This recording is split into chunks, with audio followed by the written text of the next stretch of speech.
Zero. Today I'm going to be streaming a bit of American Truck Sim for you. I'm still just getting a couple of things set up. I didn't need the full countdown today, so just going to start right away.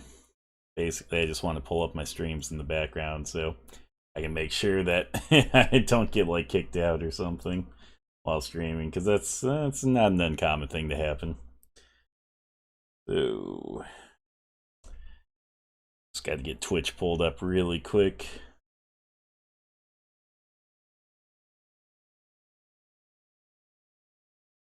Okay, cool.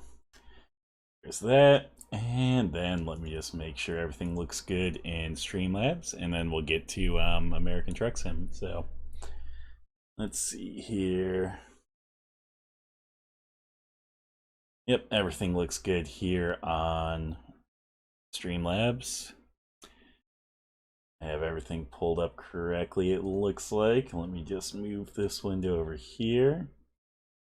Okay, cool. Now I can watch my stream in the background, which is, again, always nice for me, because things don't always work the way they should.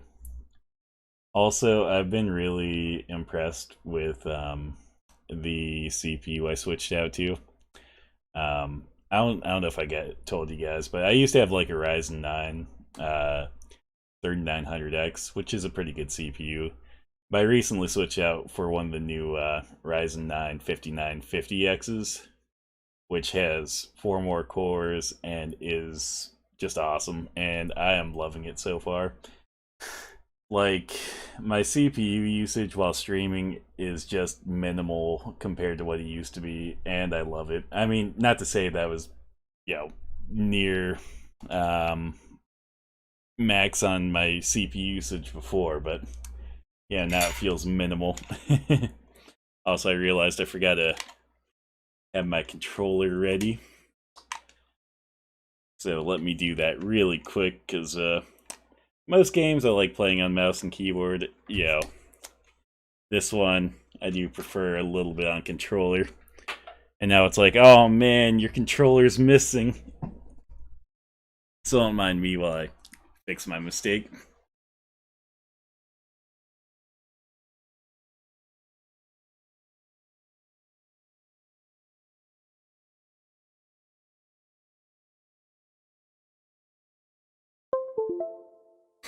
Okay, cool.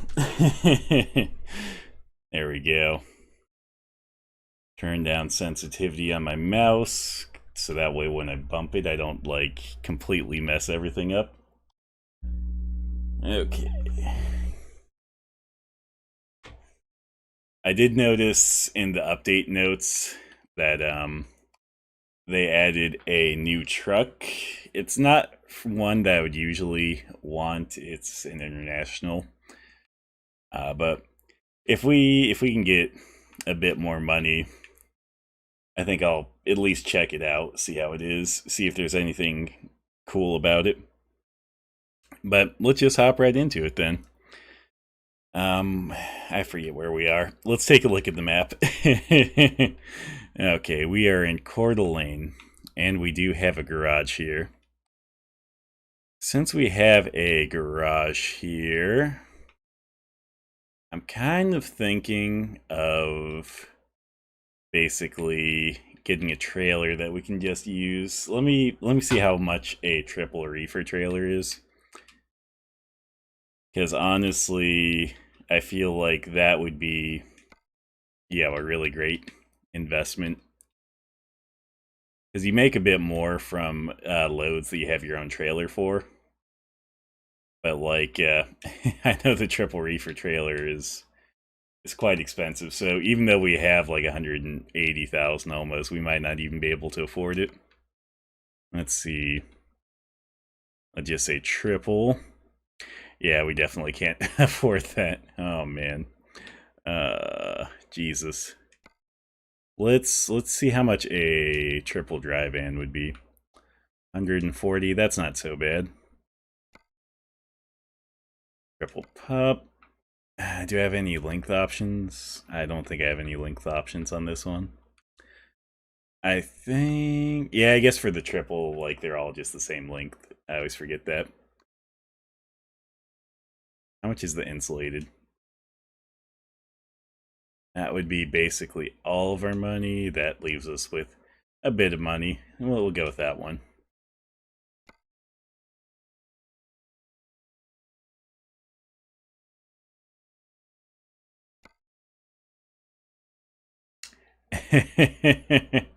Oh man. Though if we go with our standard color scheme, we're gonna just burn up all that money I was hoping to not burn up. We'll leave it as white for now. I might get some accessories though. We'll see. Actually, we will get some accessories. I hope there's a long load. There better be a long load. That looks a little bit better. I don't really care about those. Oh yeah. I feel like that's necessary for this, like, because legitimately it is a long load, so. Let's change out for the nicer looking doors, because we can do that without, breaking the bank. I could do the roll-up door. Actually, I don't know. Let's see. Let's see what the roll-up doors are like.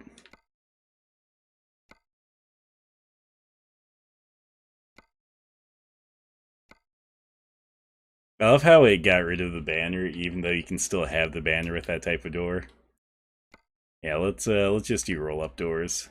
I feel like that would be more convenient for unloading. So yeah, let's go with that. Confirm.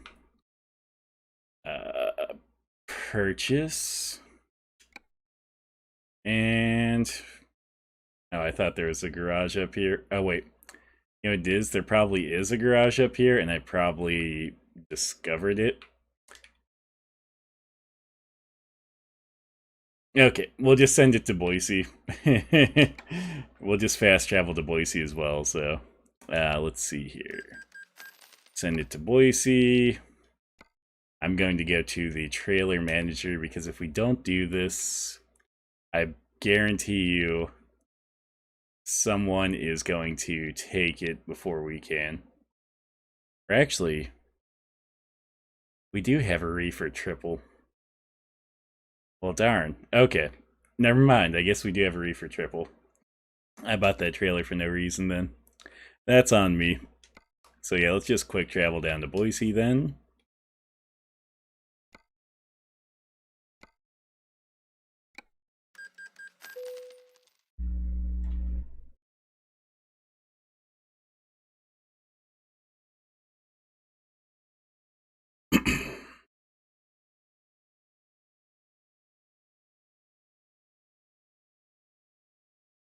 I also saw another cool announcement for American Truck Sim that basically, I don't know if it's super recent or not, but so that basically if you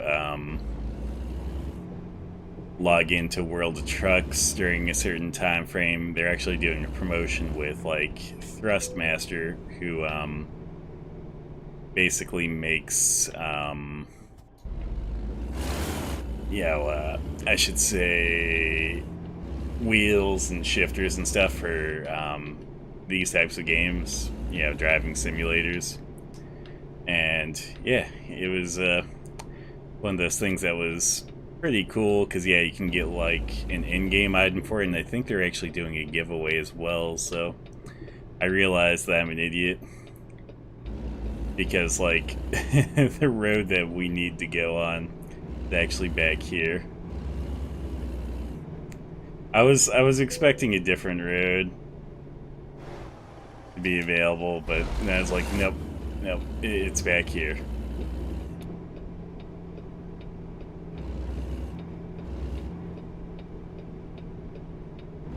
Actually, I guess while we're over here, we can at least check out the international dealer, take a look at their new truck that they have.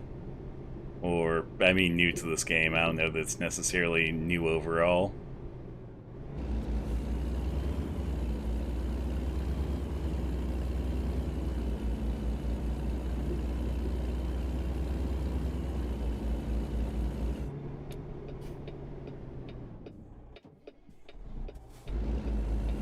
I always find it funny in this game that, like, you can, like, slow yourself down to such a point that you stall in an automatic. It's like, how does that even work? Truck dealer is closed Monday through Saturday. I bet it's Sunday then. Yep, it is Sunday. Well, that's just not cool. See, guys, this is why we don't buy international. They're not open when we need them to be.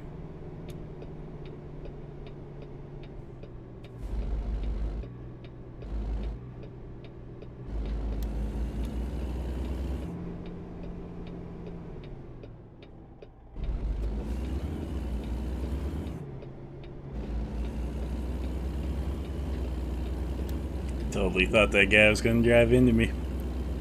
Which would not be unheard of in this game. Okay. Oh my god. I mean, I guess if you're going to go for it, you might as well go for it. I'm also remembering how this truck is since we got the extended cab, the long sleeper. Okay. Here we go. Let's go here. I guess while we're here, we'll get some rest in as well. Oh, not what I wanted. I didn't want to rest the second time. I wanted to access that. There we go. So let's see here. Trailer manager, reefer triple, use. Yes, we do want to use this. I figure I might as well use this for like at least a trip or two, and then afterwards we can make it public.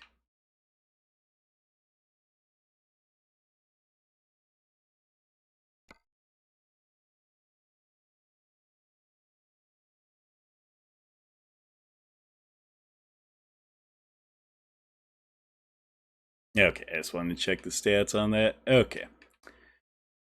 We got to attach the trailer first before I think it'll actually let us take the specific freight missions or whatever that let you use your own trailer.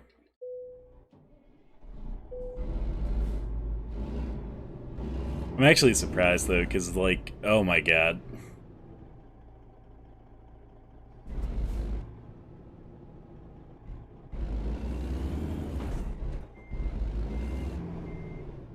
I did not know it was going to attach the trailer to me.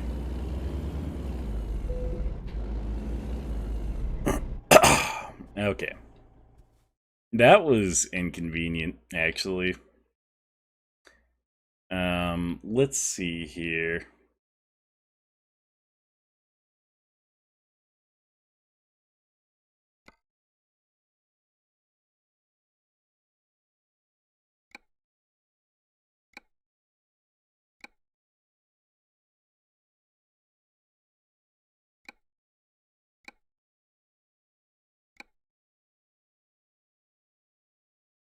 Let's see if it still, like, puts me in the... There we go. This is much more like what I was expecting, is to be out here with the trailer attached. Like, I didn't think the trailer was going to be attached already. I honestly thought it was going to be one of those things where it's stored outside, off to the side like this. Because normally, the trailer, when you are using it, will actually just get stored to the side until you link up with it. So, I don't know. I guess maybe that's something they may have changed, which I feel like is okay for if you're outside of the garage and they just pull you to the side like that, but to have you inside the garage when it just automatically links up the trailer, not so much of a good thing. Especially like with like the larger trailers, like I don't feel like it would be so bad for small trailers because those are pretty easy maneuver, but for the big trailers like this, it's kind of a pain since they're a little bit harder to maneuver. Let's see what we have available. We don't want route length, we want price per distance.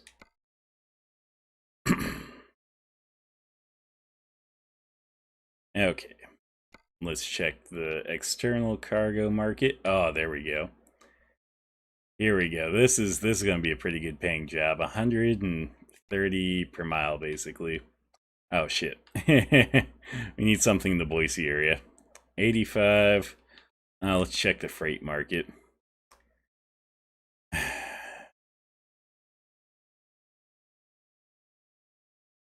Wait, still need this area.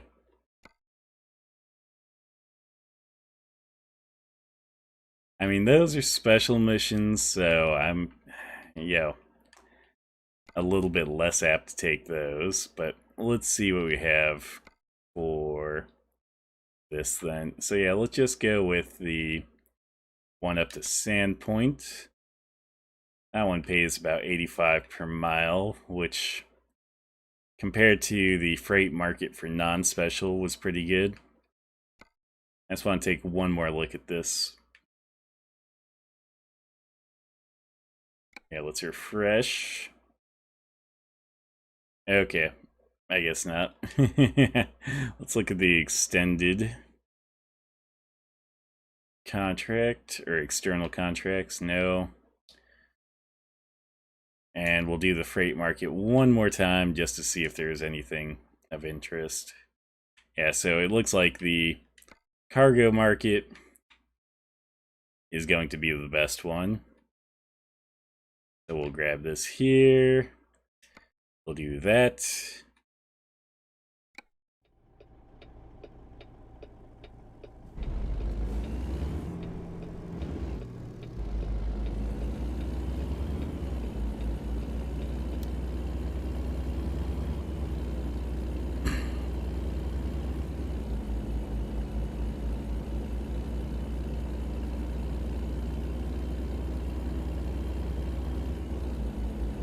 One thing to pay attention to is if you're pulling triples in this game, you want to be careful of like what states you're going through.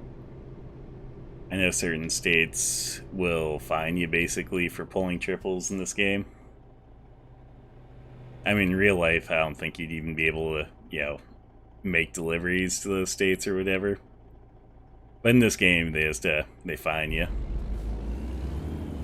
I think what I heard is that if you are going through states like that, that don't allow triples, like basically what you have to do is leave one of the trailers, and then like usually what happens is someone else will later come link up with it and do the delivery with that trailer. So I mean, it's one of those logistics things where I feel like companies that are planning to make deliveries going through states that don't allow triples, but whose fleet uses triples and stuff, they're trying to figure out how to best optimize that so you can pull triples when you can, and then figure out how to deal with the extra trailers when you can't pull triples.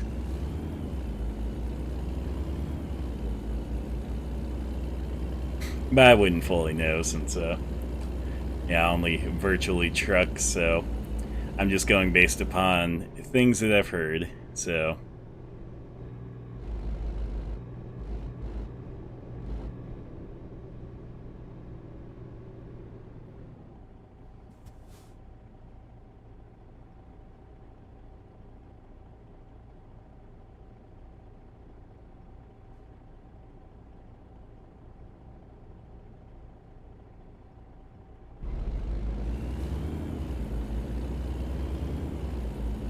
One thing I'm pretty excited for with American Truck Sim, though, is on the 7th, so about 4 days from now, depending on, how you want to consider today or your time zone, because for some people it's going to be the 4th already. It's still the 3rd here for another 33 minutes. But even when it gets to the 4th, I'm not going to fully consider the 4th till I sleep, so. But 4 days from now, they're going to release the Wyoming DLC, so I'm pretty excited for that. Like, I've never been to Wyoming, but I hear it's pretty... Well, I hear it's pretty, And then, it's a very, kind of uninhabited area. And yeah, I hear that, you know, there's definitely a lot of scenery and stuff to be seen, so I hope that's the truth. I'm definitely going to explore it, you know, in some American Truck Sim. Because once we get the new DLC, that'll be the thing to do. Okay, there we go. We'll go a little bit slow here. I just want to swing wide so I can get these trailers in.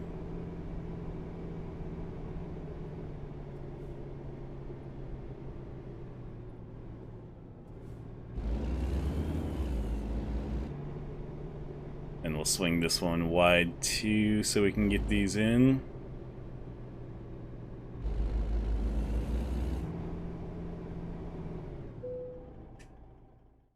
And that was, I think, the cargo market, right?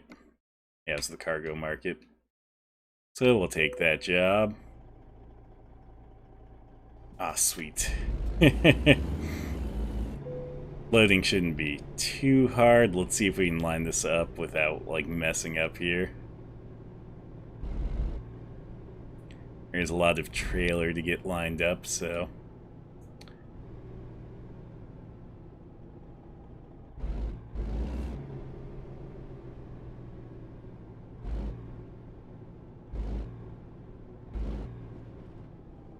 Okay, well, I guess we're not getting the precision there.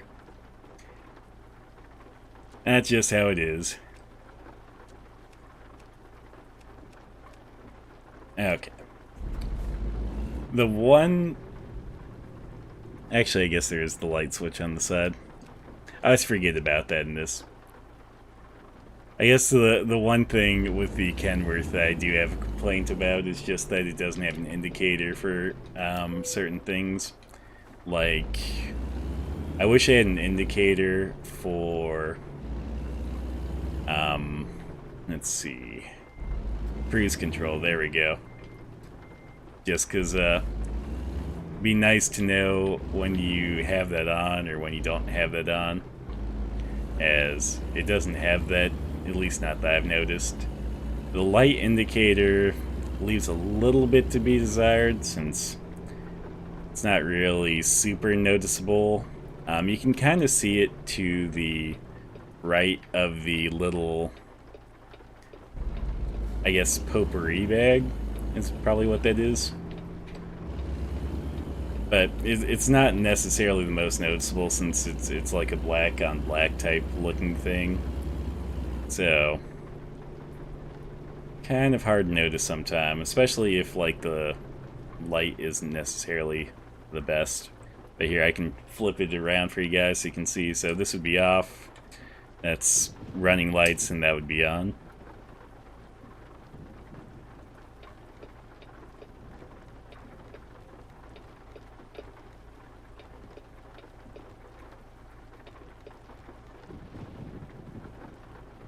I feel like one of those is the hazard lights, but I think I must be wrong.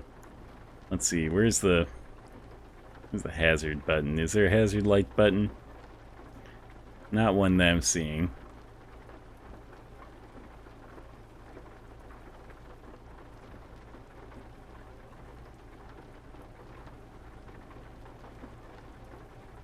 I was hoping there was. Ah, shit, I completely missed my turn to go there. That's all on me.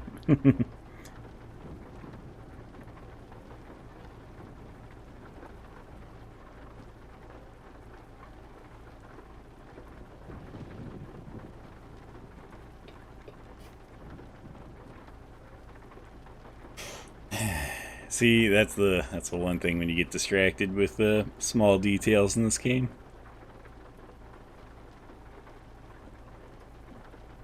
Which is not uncommon for me, so.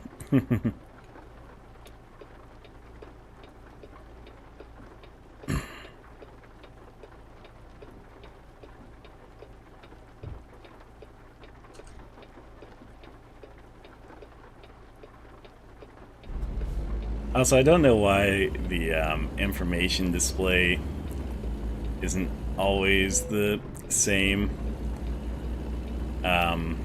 every time I come in, like, sometimes it seems like it'll stay on the fuel and trip, but it seems like sometimes it'll switch back over to the fuel economy. I think it might have to do something with like when I get this upgraded and whatnot, but I could be wrong.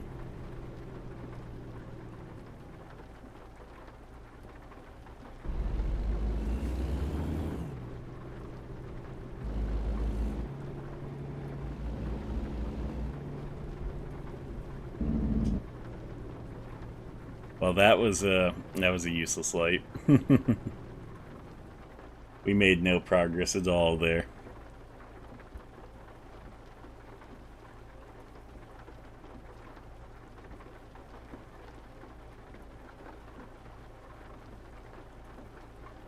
Wanted to check, make sure everything was good on my stream on Twitch there. I have Twitch on my phone and then YouTube on my other screen of my computer, so I like to keep an eye on Streamlabs, YouTube, and Twitch. So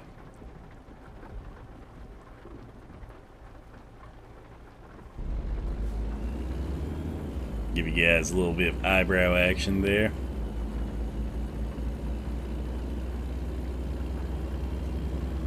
Okay. I do actually enjoy the, like, I enjoy driving in the rain. Like, it's always a pleasant experience. Though, I guess at night it can be a little bit more of a hassle, because it definitely makes it a lot harder to see road lines and stuff. Because I've noticed a lot of times you'll get the reflection of light off the water, and sometimes that'll kind of mask the road lines. Otherwise, yeah, it can be a little bit harder to also see the road, just because, at least for me, it seems like a lot of times your own lights will reflect off the road, so you don't get quite the visual clarity that you'd normally get. But maybe that's an astigmatism thing. I remember, like, I'm like 99% sure I have astigmatism, but I just remember the only reason that I'd ever had the thought was I'd saw a picture that was like how normal people see lights, and then it's like, okay, and then how people with astigmatism see lights, and I was like, wait a second, that looks like how I see lights. Like, oh god, I didn't know that was a sign of astigmatism. I actually had no clue what astigmatism was before, so after that I kind of looked it up and I was like, yeah, I guess that would make sense. So 95% sure I have that. Okay.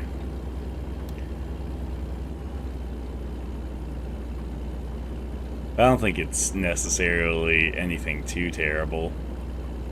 I mean, obviously it just means that you don't see lights correctly, since they, you know, tend to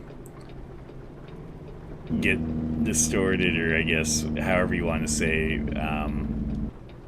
refracted incorrectly by the lens.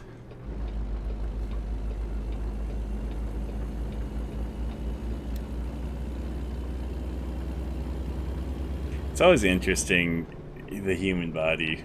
I mean, so many people always seem to have, like, some sort of issue.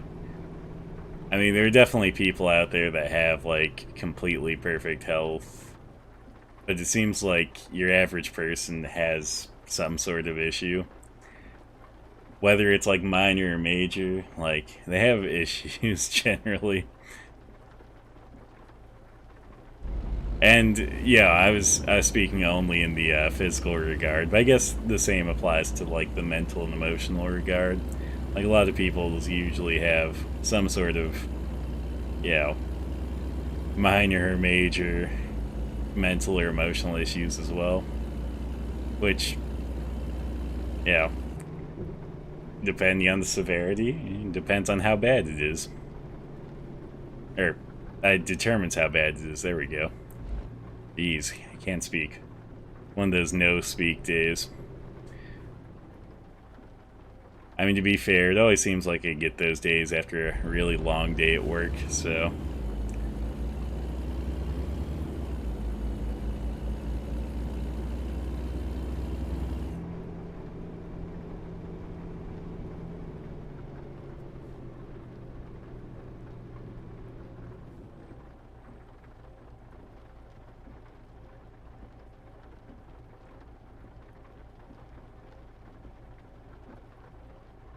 Okay, we could probably turn this down a little bit. It looks like the rain slowed down a touch. There we go. Probably need to pay attention to the map a little bit more. I'm just driving this way. I was like, wait, do I need to go this way? Do I need to go a different way? And it's like, oh, nope, I am going the right way. I have a bad habit of not always looking at the navigation, seeing where we actually need to go.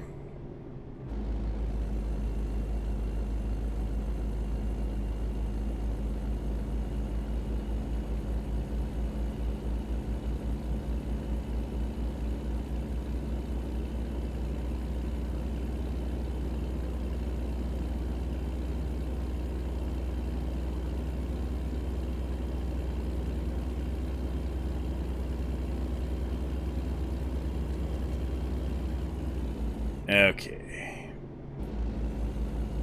Here we go.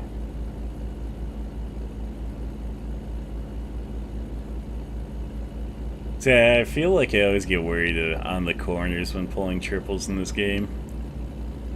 It seems like triples usually handle corners pretty well, so I don't know why I usually get worried.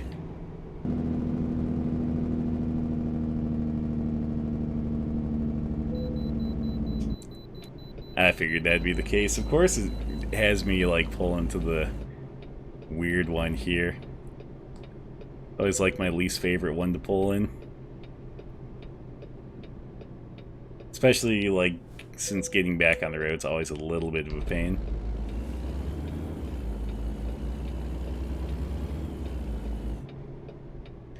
Okay, I think we're set up at the perfect angle though. Yeah, looks good.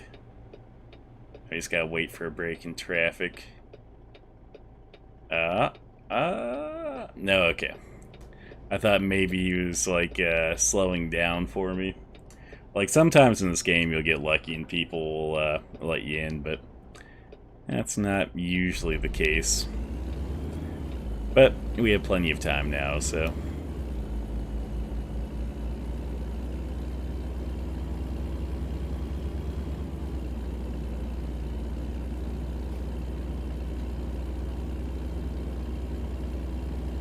Oh, the Payette River.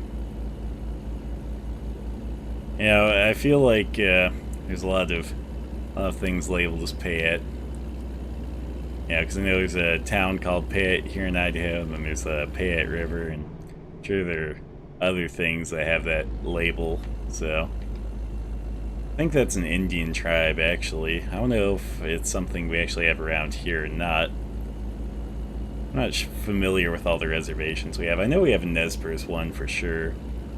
And I know we have other Indian reservations. I'm not sure which ones we have.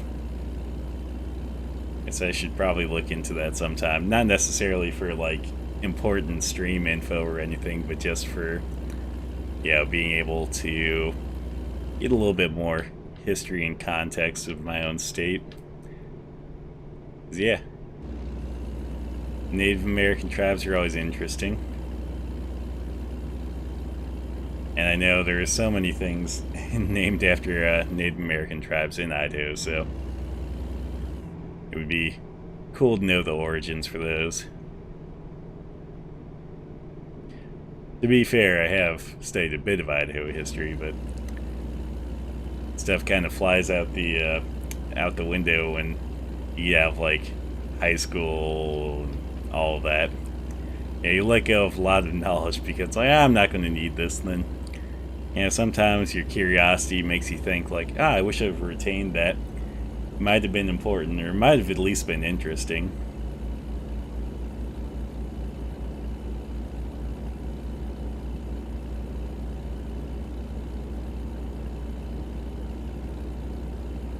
Yep, I'm about to be speeding. Honestly didn't think that was going to be the case on this journey. Totally thought this was going to be a slow one since I'm pulling triples.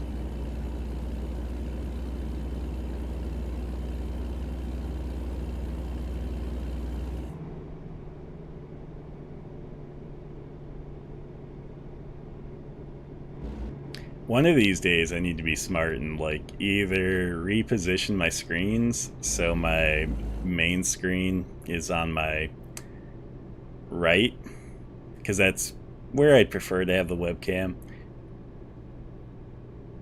or I need to just suck it up and put the webcam on my main screen. Yeah, it's here in front of me still, because you got the looking away angle right now versus the directly looking at you angle. Yeah, giving you the bedroom eyes. Oh man.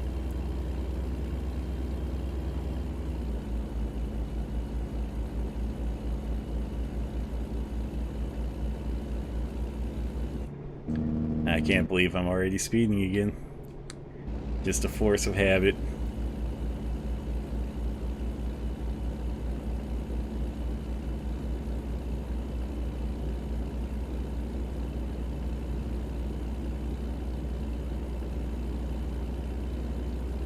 See, I've driven this road up this way before. Never as far as I'm going to go on this trip, but definitely pretty far. And it is always a pretty nice drive. I mean, I should say a lovely drive. I don't know necessarily about nice.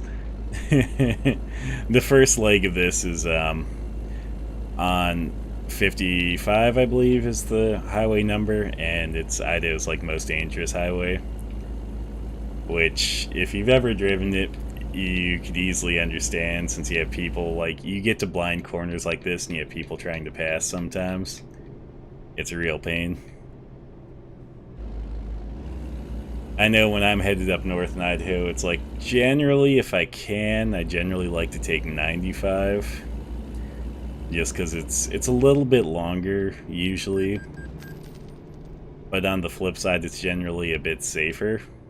And it's still a pretty scenic drive. Like, I have no complaints about driving it.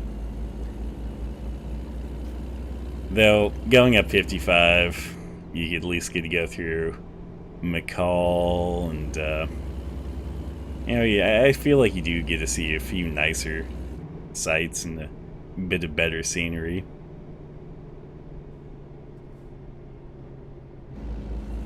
But either way you take, you're always going to end up in New Meadows if you're heading up to the northern part of Idaho, because New Meadows is right where 55 and 95 meet.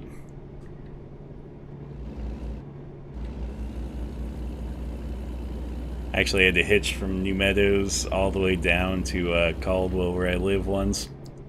Basically, it was when I was still in college, actually.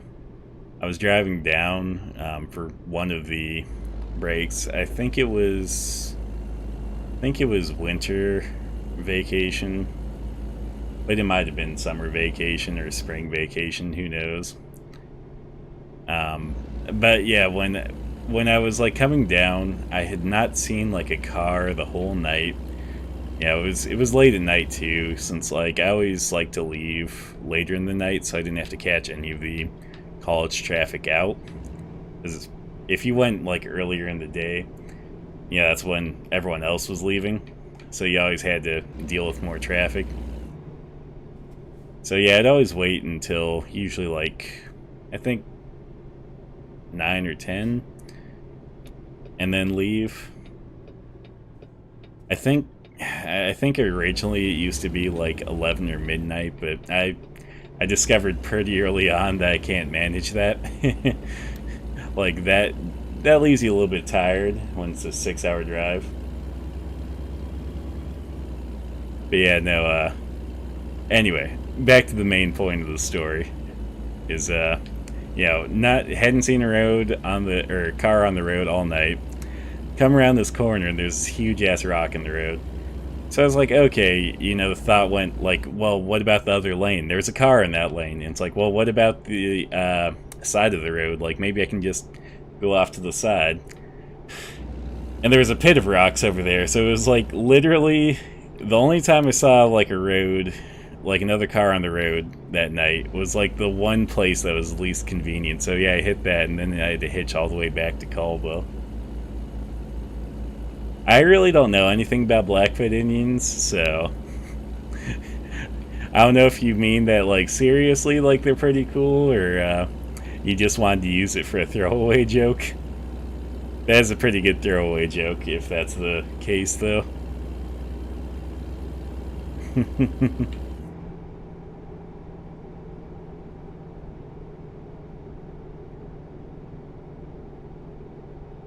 See, that makes me wonder, like, what you had said before that was, so bad that the algorithm was blocking you. I'll have to see about making you a moderator too. Like maybe if you have like moderator powers, maybe you can just go past the algorithm. Obviously, I can't do that at this very moment. But when I get to a spot where I need to rest or relax or whatever in the game, I'll take a brief moment to see about that.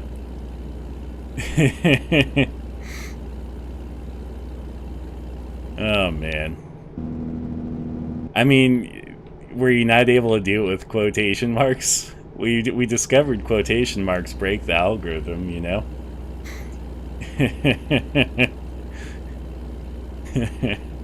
I just love that one day.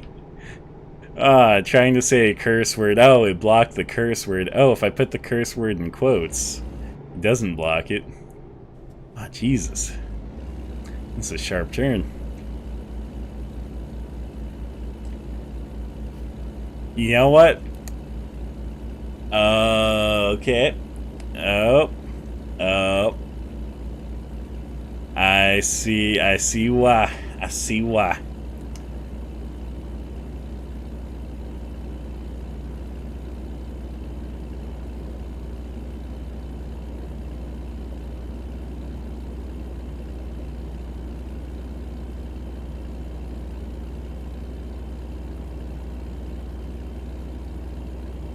See, I feel like that makes sense as to why YouTube would block that one.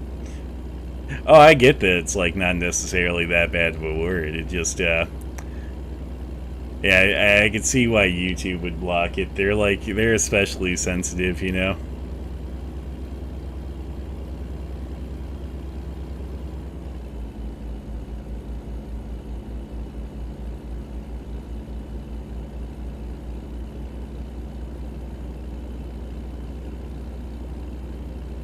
I mean, that's true.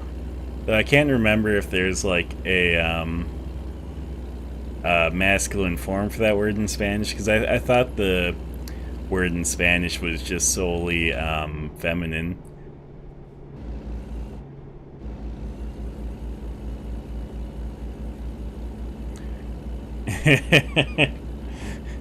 Oh man, you know, racist against the English. I mean, you're not English, Ryan. You know, you're an American.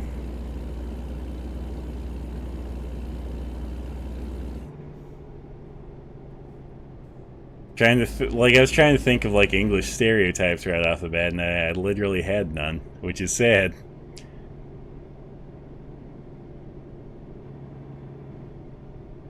Well, I should say at least I didn't have any right off the bat that were acceptable, you know.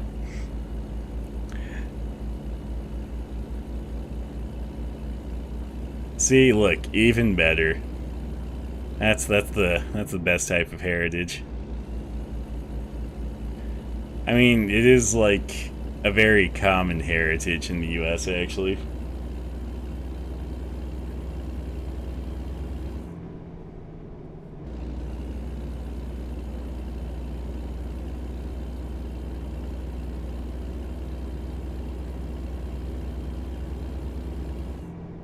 I mean, I think you had mentioned the statistic before, but oh my god. I mean, during the 40s, it seems like that might have been the belief.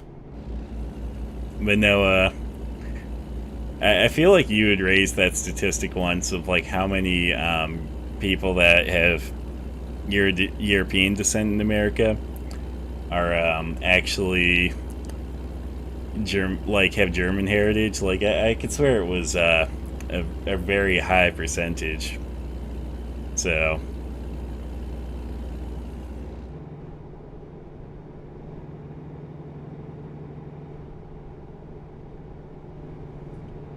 it's actually kind of, like I don't know. I wonder if there's like just something that exists that goes over the like timeline of ancestries for the US, like what is the most prominent ancestries at any given point,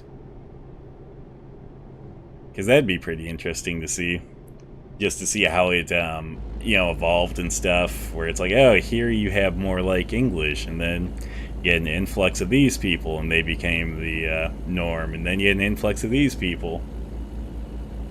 So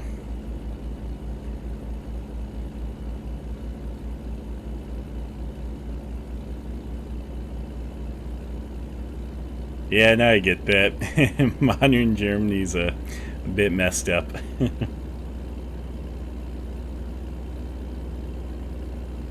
It always boggles my mind, you know, fellow Americans that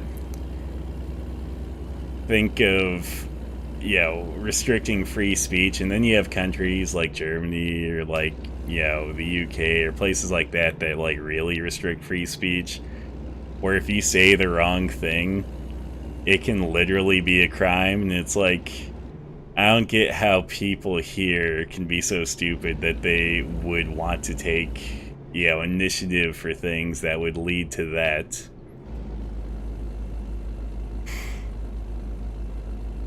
It's like, oh man, you ban certain words or you make certain things to say illegal, and it's a slippery slope, because then they add more and more things, and then in time, you're very limited on what you can say.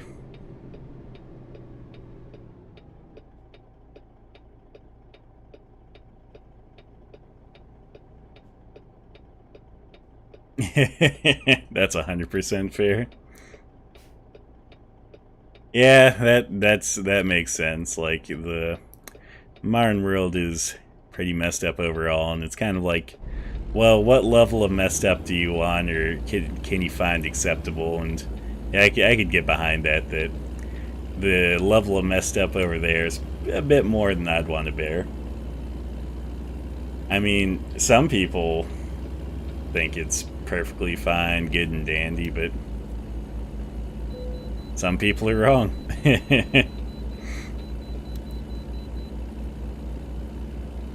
I mean, is it such an American thing to believe in personal liberties and freedoms? Like, because it seems like a lot of the rest of the world just doesn't seem to care as much.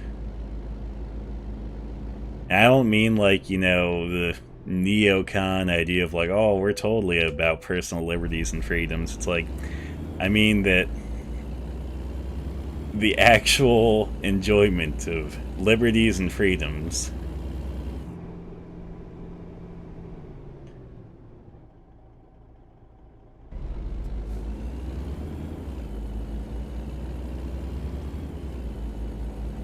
There we go.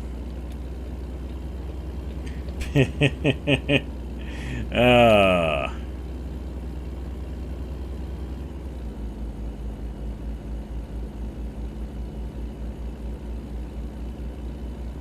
I imagine a lot of Americans probably wouldn't, do so well under like a theocracy. I mean, that's basically where we're at, though. Like, people are of the mind that I want to have control over the other part of the nation. Like, people don't care about the freedoms of others. They're just like, I want my candidate or my party in charge, so we can dictate how the other part of the US has to live. And Democrats, Republicans, I know you know it, both of them do it. As you already very well know, neocons are not about freedom, even though they preach it, so. Oh, man.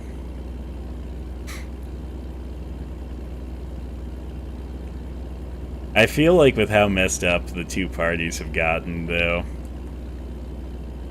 it seems like there has to be a fracture sometime. And whether that's a good thing or a bad thing, that'll only be something we'll see in time, but I feel like it's on its way, so.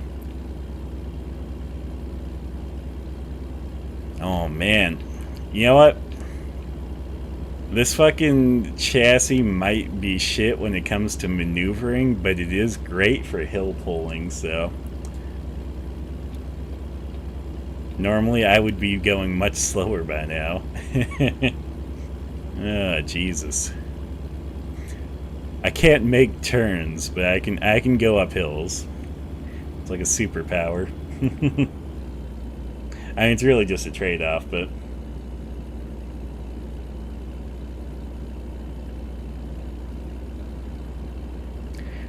I have the belief that oh, Jesus. That checks out. That's pretty good though. I was not expecting that, but it checks out.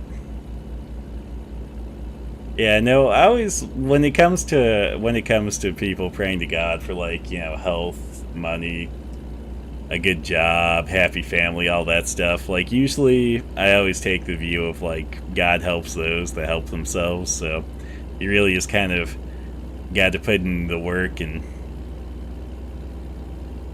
then you get rewarded for putting in the work, which you might be able to make the claim, well, you're just doing the work then, but yeah, I solidly go with you have to put in the work to get rewarded, so even if there is God, you can't just expect him to hand you everything.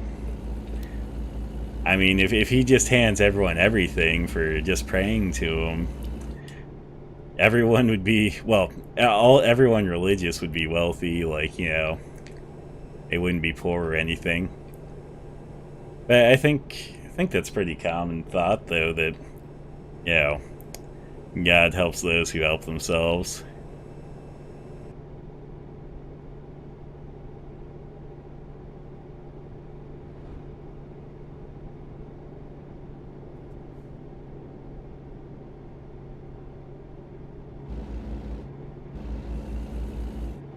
Honestly, don't know if that saying is rooted from the Bible or if it's just something that people came up with later, but it's always been something that has I've taken to heart a little bit.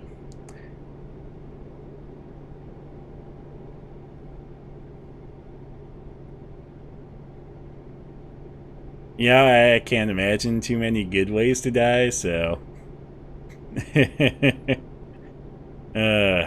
what would this be though? Would it be Holy Crusade part 15, part 27, part 32 and a quarter?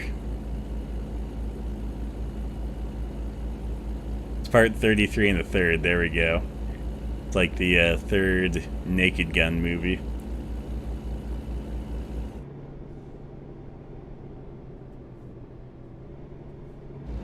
I did find it weird that one day, though, when we were trying to figure out how many Crusades there had been. Because it's I could swear there used to just be a number that you could, say, I think it was 10 or 13 or something, or somewhere in there. But then, when we were looking it up, it was well, here's some official Crusades, here's some, other Crusades, here's some unofficial Crusades, and it was just well, what is the number? Where did we get that number before of somewhere between 10 and 13 or whatever? So yeah, I just want to know the basis for that.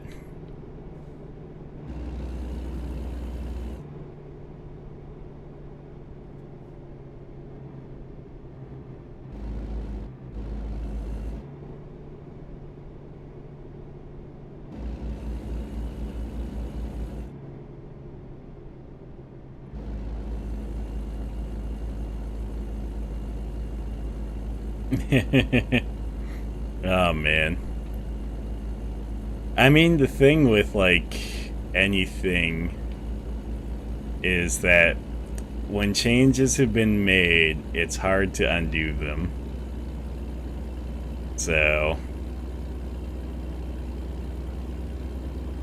if resetting those back to what they originally were was possible, like, I imagine it would be very hard.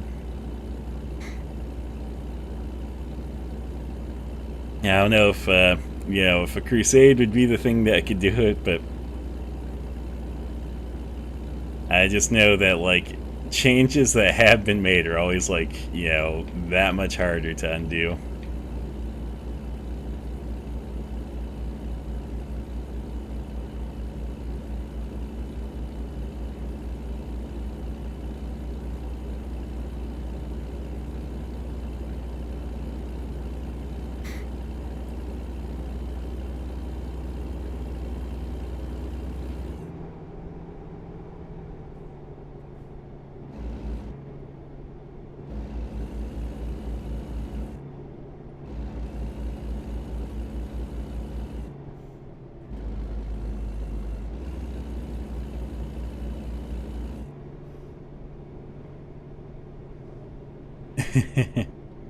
Oh man.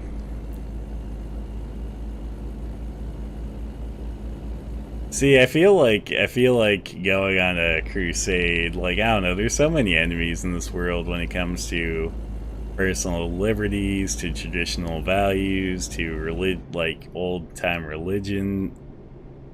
Not necessarily referencing a song, I'm just saying, like, traditional religious values or beliefs.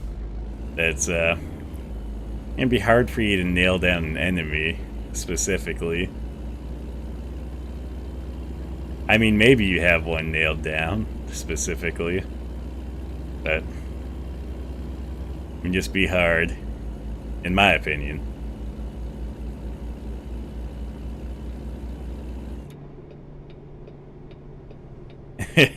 Just need to pray harder. Exactly. That's all it requires, just more prayer.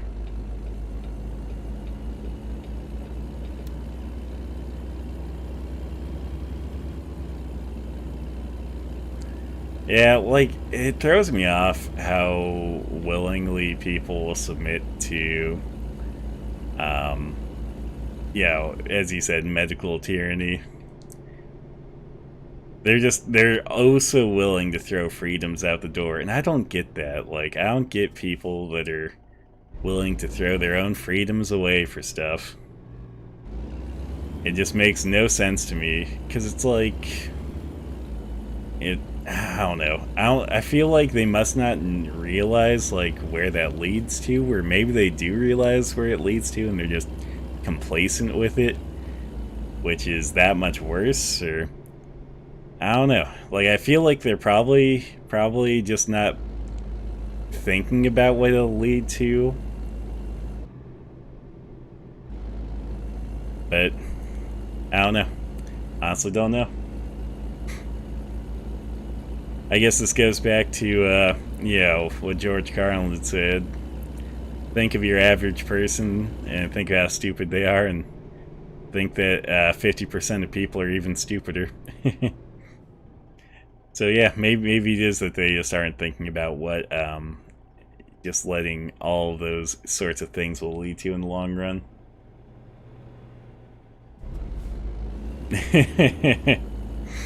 Oh man, I mean, best option is like no dictatorship. Yeah, you've kind of swung me on that anarcho-capitalism thing a while back. Because the more I always think about it, it's like, well, what's the cause of most people's problems? Government. It's like, well, you can't solve your problems with more of your problem, which has always been my maintained course of opinion on it. And it's like, well, even if you have a government in place that you prefer, I feel like it still doesn't necessarily.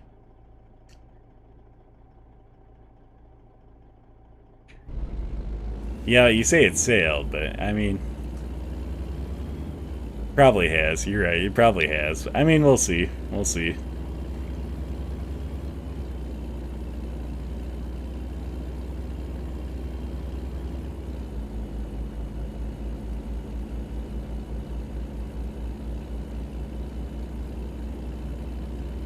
I feel like if that's the case, if dictatorship does take place, it is going to be because of, like, people's own choices and stuff. And then I feel like they're also going to be the ones that'll complain about it, like, oh, how did this happen? It's like, well, you see, you guys kind of, like, let the government take over as many aspects of your life as you could, so...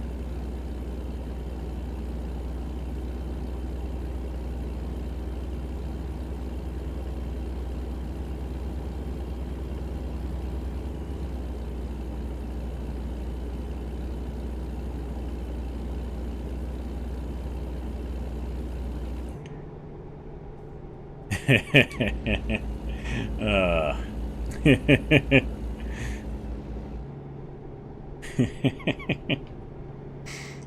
That's a beautiful statement of revenge. I mean, justice. Yeah, that's what I mean. I always love corrections like that. This thing, I mean this. Yeah, totally this. I didn't mean that other thing before.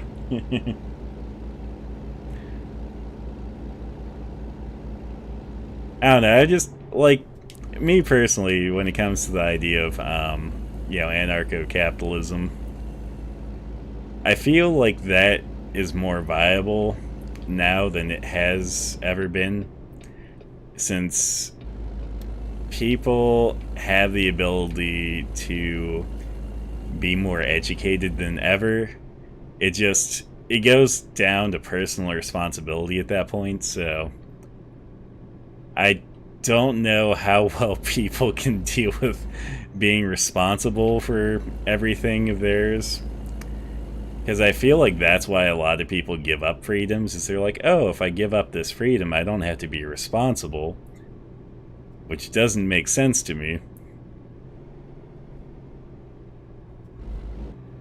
And that's where you're like, yeah, it goes back to the saying of those that would give up freedom for a bit of security deserve neither security nor freedom, so 100% get that. And that's kind of where we seem to be at anymore.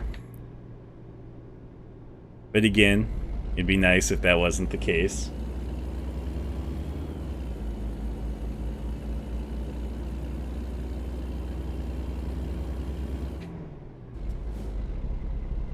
We're just gonna drive by this guy real slow.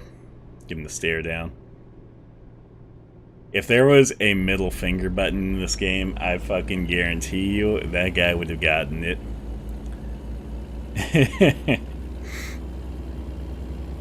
Yeah, I never honk my horn when driving. Well, I don't know. Maybe, I think there might have been once they honked my horn, but it was a person that really fucking deserved it.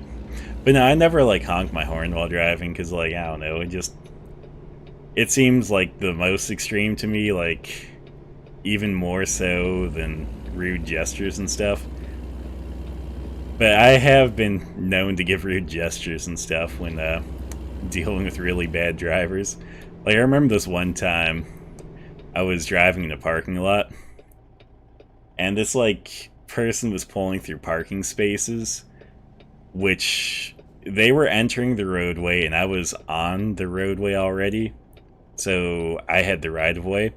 And yeah, the fucking bitch almost runs into me. So I stare her down, I point at her, And I slowly drive off and give her the middle finger. Like, slowly. While staring at her very angrily. And goddamn, let me tell you, she looked so mortified. I mean, I guess it doesn't help that she had this, like, 6'1" dude, like this big 6'1" dude staring at her menacingly. But she kind of deserved it for, you know, trying to cut through parking spaces and almost running into me just because she didn't want to actually pay attention to any right-of-way in that parking lot. So, there we go.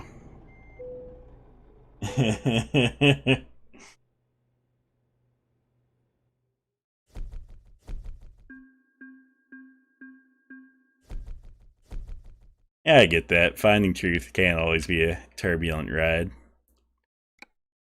But hey, once you get down to the truth of any situation, that's always a great, well, I shouldn't say a great thing, but, you know, it's always a rewarding experience.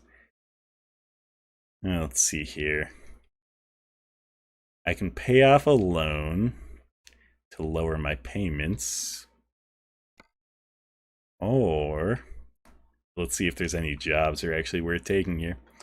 And while I'm thinking about it, let me check YouTube really quick. Okay, let's turn up my sensitivity.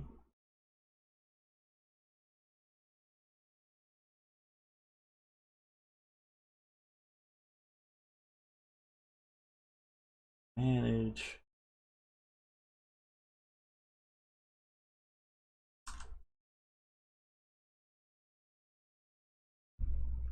Okay.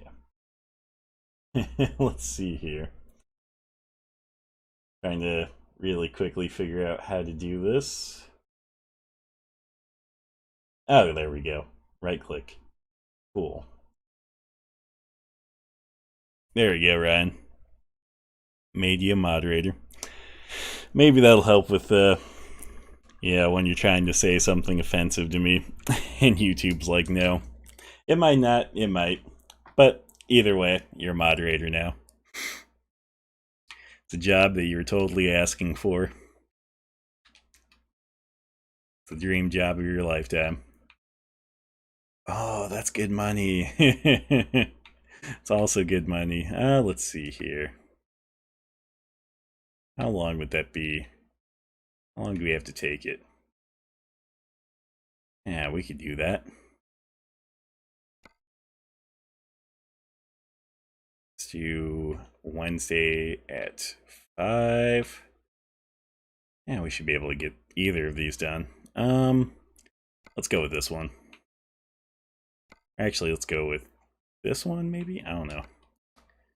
I mean, that one's a bit longer and pays a bit better. Yeah, let's go with this one.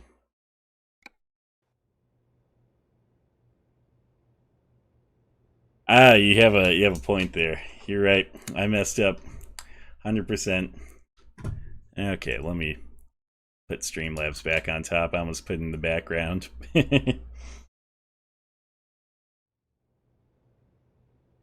I love how cheesy the little moderator symbol looks in Streamlabs and on stream as well.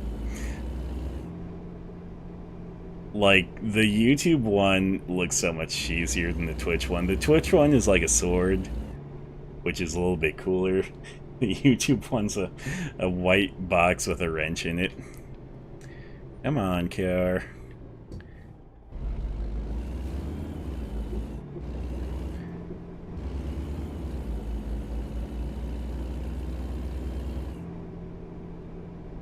See, I trust you with, like, a bit of authority. I cannot imagine you ever, like, misusing that ever, so... And besides, normally you're the person watching on YouTube that I can trust, and then on Twitch is normally Maveriz, so either way, like, it works out since he's a moderator on both, but yeah, he's only ever on Twitch, so he only ever really moderates Twitch for me. Which normally it seems like when I have like random viewers that are also commenting, it usually seems they're on my Twitch side. So, can't imagine that you really have much to do. But who knows? You might.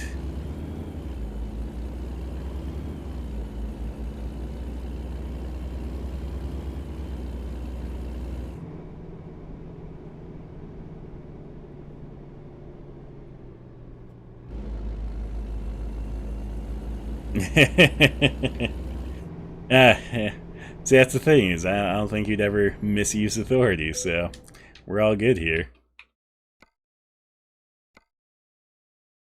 I mean, opinions are like assholes. Everyone has them, but yeah, you shouldn't always share them with the world, so that's what I can say sometimes about their opinion.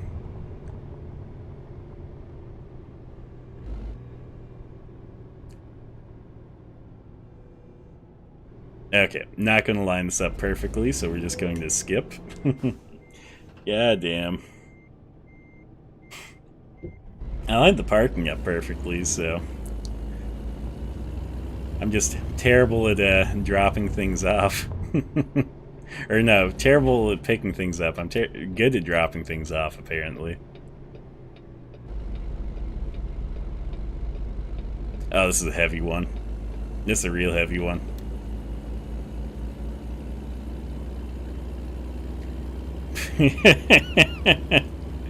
Oh, that one's good, Ryan.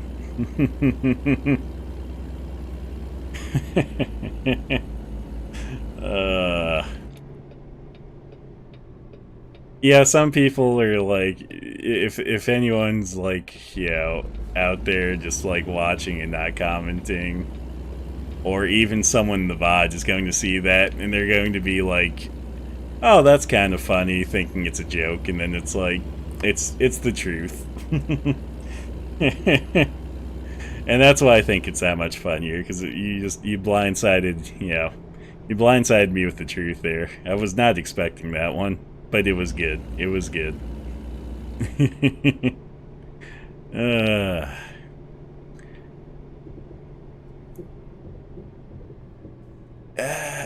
This roundabout, I can't make. I have the turning radius of like, I have the turning radius of a boat with wheels. I mean like an actual boat, not like, you know, people saying like a Cadillac's a boat or something. Unless it's a Cadillac boat, since Cadillac did actually make boats.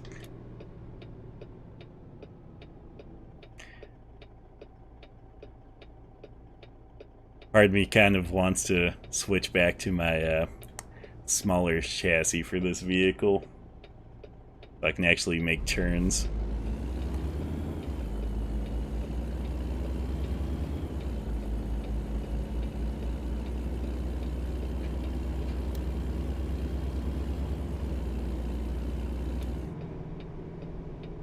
Ah, here we go.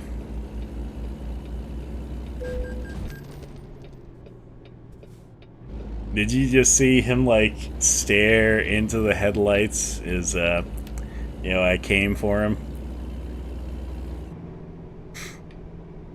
He was blindsided. He couldn't expect it. He was like, "What's this guy doing? Is this how I die?" And yeah, it probably would be, since semi. I don't think a normal car wins against a semi. Hey, I always do that one for you. Like, if you're here, it's like, maybe I can get like a jackbooted thug for him. And then maybe they're gonna send like some random white car into me later on. I'm just glad that hauling dynamite doesn't have the disadvantage of like blowing up in this game. I mean, dynamite, yeah, is pretty stable, but I just feel like it's probably bad that I'm crashing into things while carrying an explosive.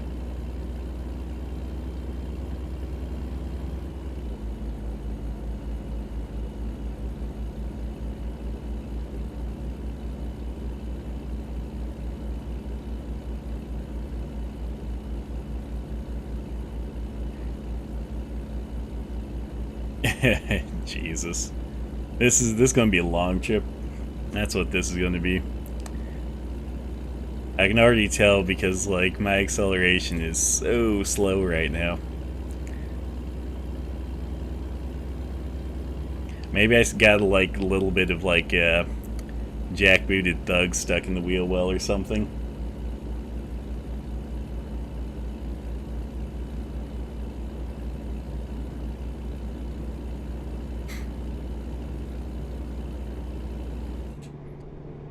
I never get like people's blind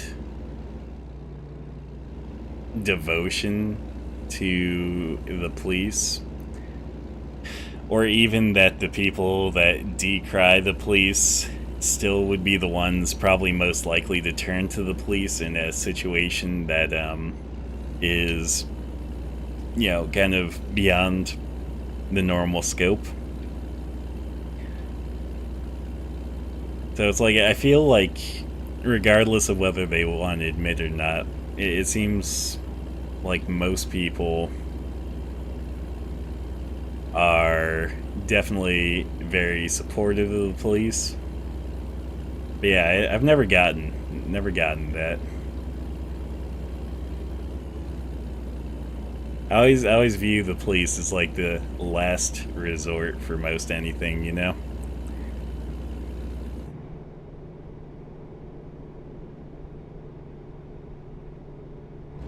Like, I want to be able to defend myself first and foremost, just because I can trust myself to defend myself. I can't really say that I'd trust a random stranger to defend me, you know? I trust myself to resolve my own conflicts, my own anything like that. Can't really say that I trust, you know, a random stranger to do that. So yeah, I don't get the blind subservience that most people seem to have when it comes to police.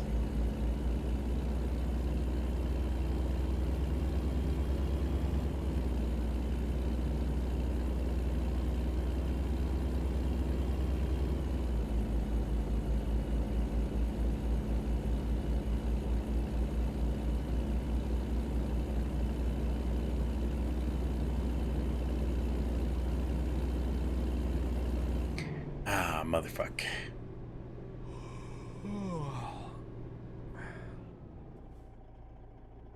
Let's see. Oh, wrong one. Not what I want.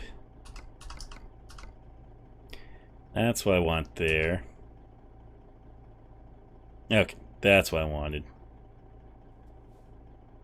Have to sleep within 2 hours in game.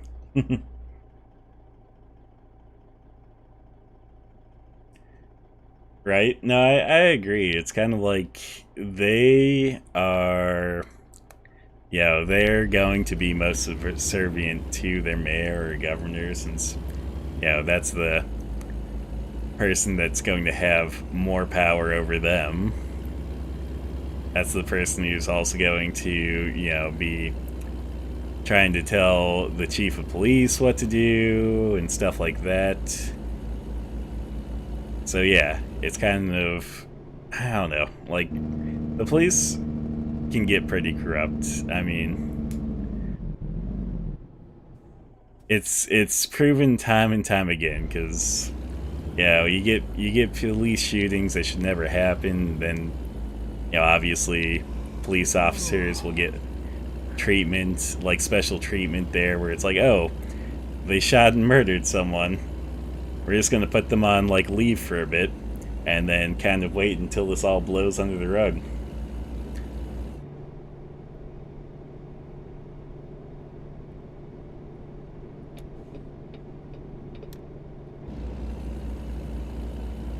Are you saying that I'm subservient to the mayor or governor, Sam? Is that what you're saying?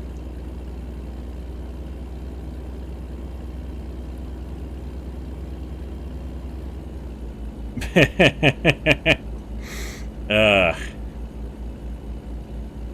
I mean, to be fair, I think Sam had work, so he probably just got home from work. Though, I guess you probably had work today too, Ryan, so you probably got home from work a bit ago. But I don't think Sam normally gets home till like, about midnight or whatever when he has work.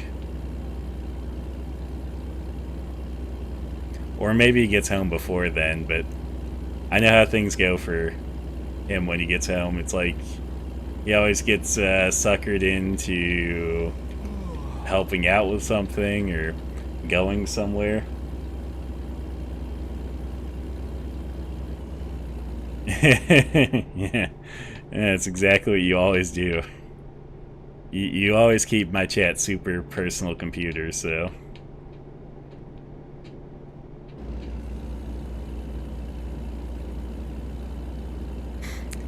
See, that means all three of us had to work today.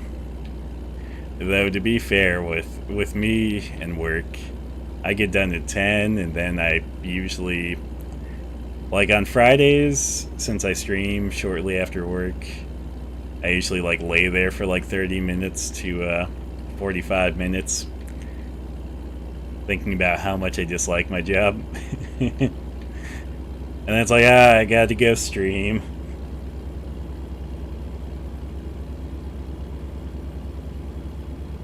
Exactly. I don't think there's ever been a more personal computer chat out here. I mean, to be fair, yeah. If we want to talk PC, I totally love PC stuff.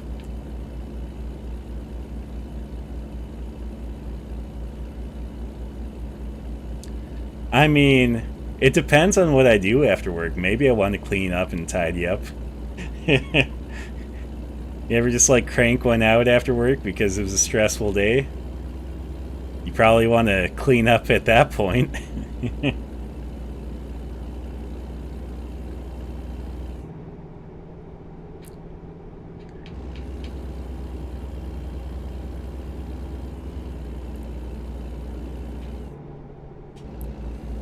Though on the flip side, I feel like, yeah, whatever cleaning or tidying I have to do after work would never compare to having to clean and tidy up a restaurant. Oh. What, have you never cranked one out at work? I thought that's why they gave you 15-minute breaks.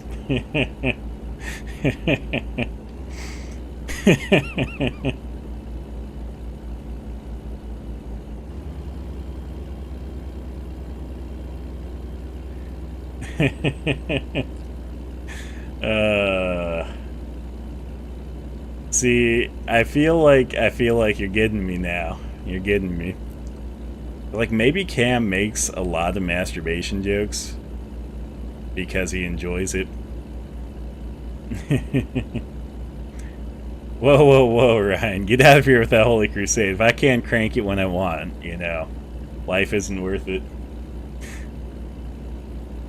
I need, like, the, mostly Holy Crusade at that point. We're gonna correct morals, except for cranking it. Cranking it's still allowed.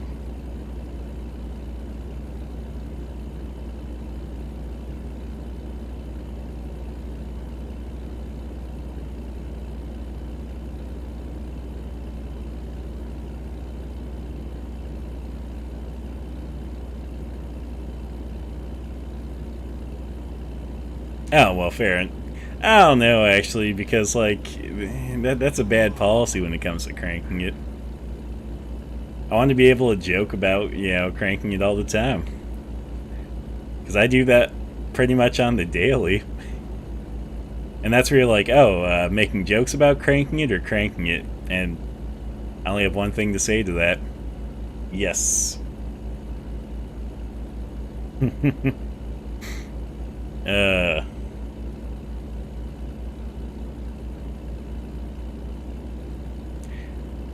See, Sam knows very well, like, how bad my jokes are about that. Anytime I hop on Discord or he asks me what I'm up to, it'll be like, I'm cranking it. And I'll be like, you know what? I knew that was going to be the answer. I was like, well, why'd you ask then? We knew that was going to be the answer. Shouldn't have asked.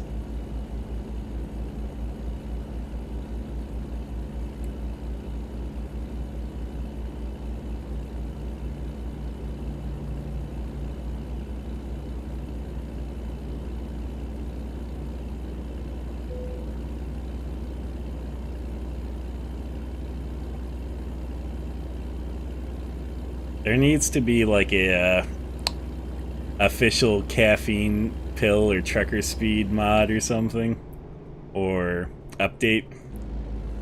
I need my character to be like slamming bottles of like, well, maybe not bottles, but slamming pills that he broke out of a blister pack that he bought from a gas station.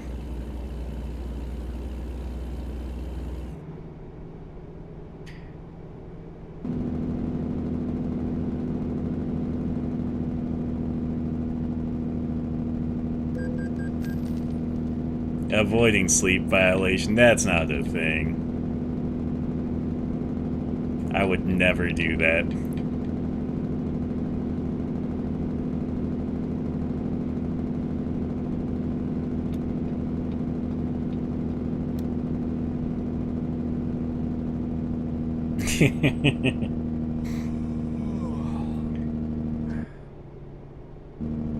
As much as this game wants me to sleep, it's not giving me any fucking place to sleep, so I don't think it can say that I'm really avoiding sleep as much as it's not giving me a chance to sleep. It's a very government thing to do, game. Telling me that I have to do something and then not giving me an opportunity to actually do it and then penalizing me for it.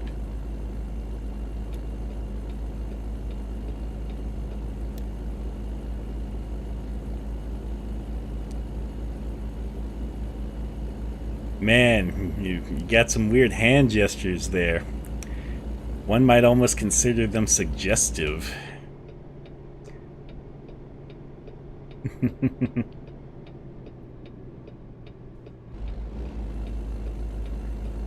Okay, I'm going to just swing this one super duper extra especially wide, and it's gonna work.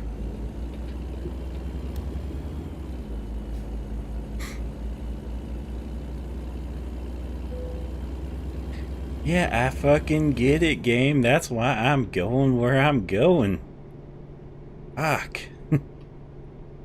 Nag, nag, nag.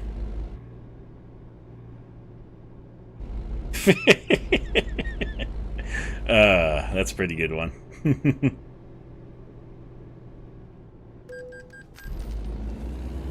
Game, I have a word for you. It's called what the fuck. I mean, I guess that's 3 words, but still, what the fuck? Literally pulling into a spot to sleep, and it's like, oh, you're avoiding sleep.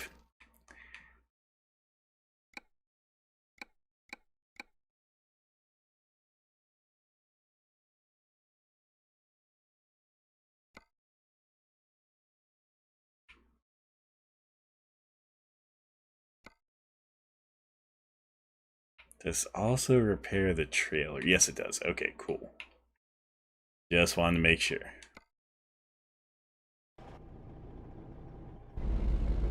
Now, can I sleep here? Is that a thing?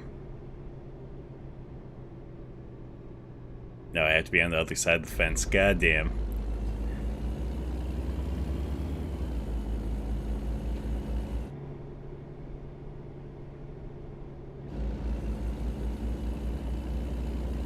I only see this going, like, horribly wrong. Because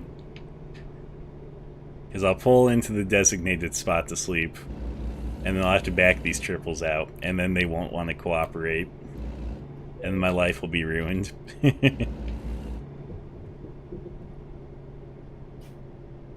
Is this close enough? No? Okay. We're gonna see if we can cheese it, like, just get close enough to this.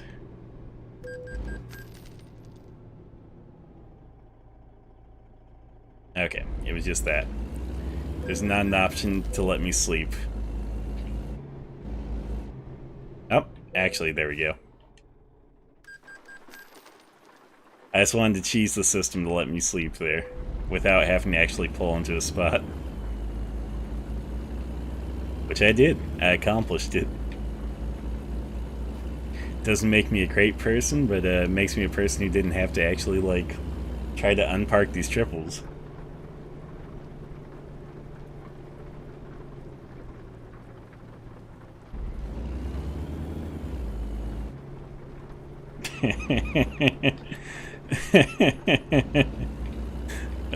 I'm glad that you elaborated that for me, Ryan. That's what I've been needing. Huh. Okay. There is a way station here. I just couldn't see the way station, so I was about to be like, are they trying to make me pull into a way station that doesn't exist? But no, there is one here, so we're all good.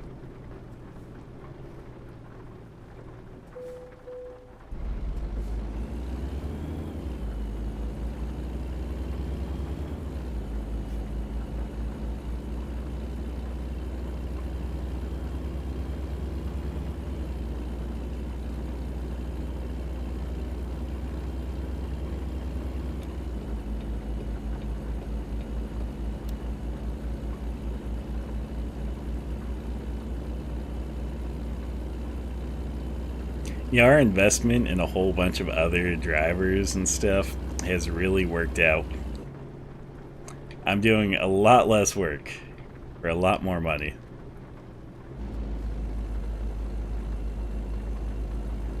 Basically, they're just my passive income stream.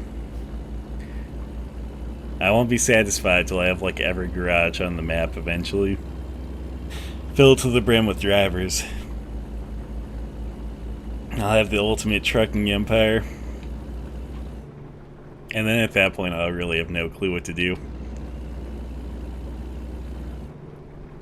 I guess when the Wyoming DLC comes out, I'll have more stuff to do then. With the Wyoming DLC coming out, like, in a few days, I wonder when the Texas DLC that they announced will come out. I mean, I know that you guys don't really give a shit about that, but I'm pretty interested in it. New content for a game I already enjoy, so... I mean, I gotta pay for it, but I actually don't mind that.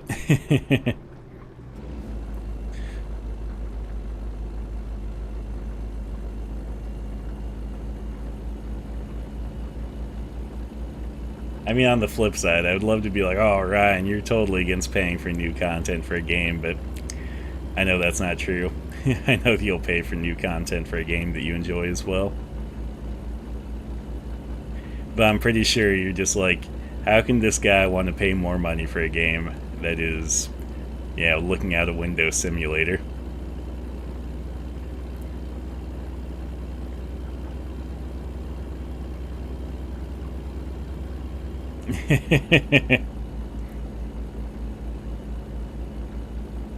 I knew it. I knew it. I think when, you know, companies do come up with like good DLC or good expansions or something, it's always worth it to get it, and yeah, I don't mind throwing a few more shekels their way or whatever.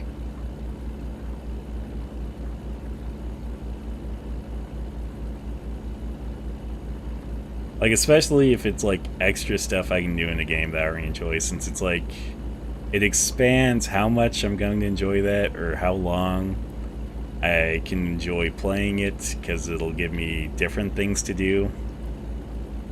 So yeah, I don't know. I always think it's a good investment, as long as it's not like overpriced or anything. Obviously, if it was like $60 per like map or per state or something for DLC, I'd be like, no fucking way. But I think usually per state is, I think, maybe $10, maybe a little bit more or less. I think it kind of depends on how new and if you can get in the bundle or not. Because I know when I bought the base game for this, it was the Pacific Northwest bundle, which basically unlocked, you know, the base states in the game, plus Idaho, Washington, I think Oregon. I think Oregon was part of it. I mean, I have Oregon. I just can't remember if it was part of the base game or part of the Pacific Northwest bundle. Very worth it, in my opinion.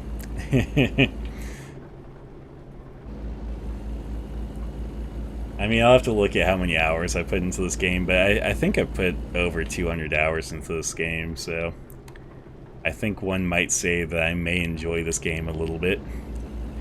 Just a little bit, though. Not like a big amount, just a little bit.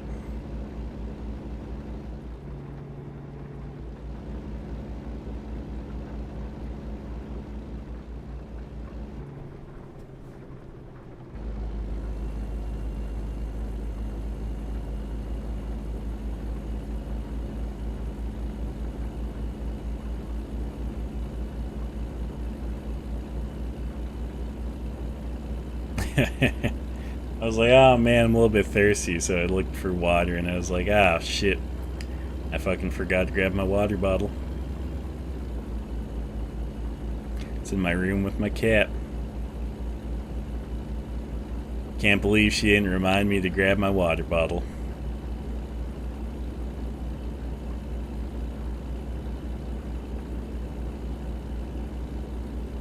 My cat is like, oh, she thinks she's clever sometimes.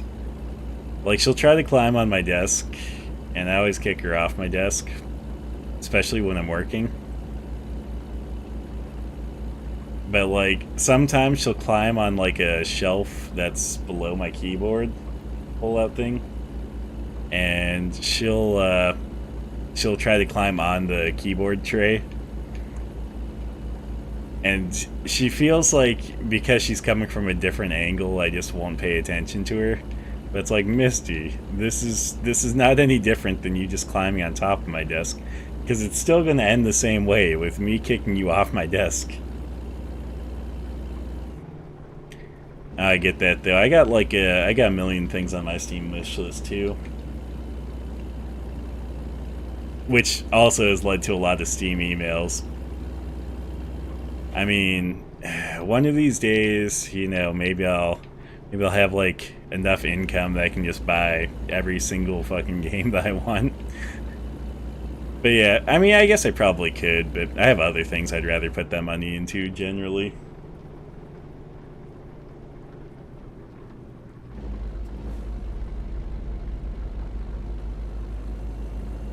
But yeah, with how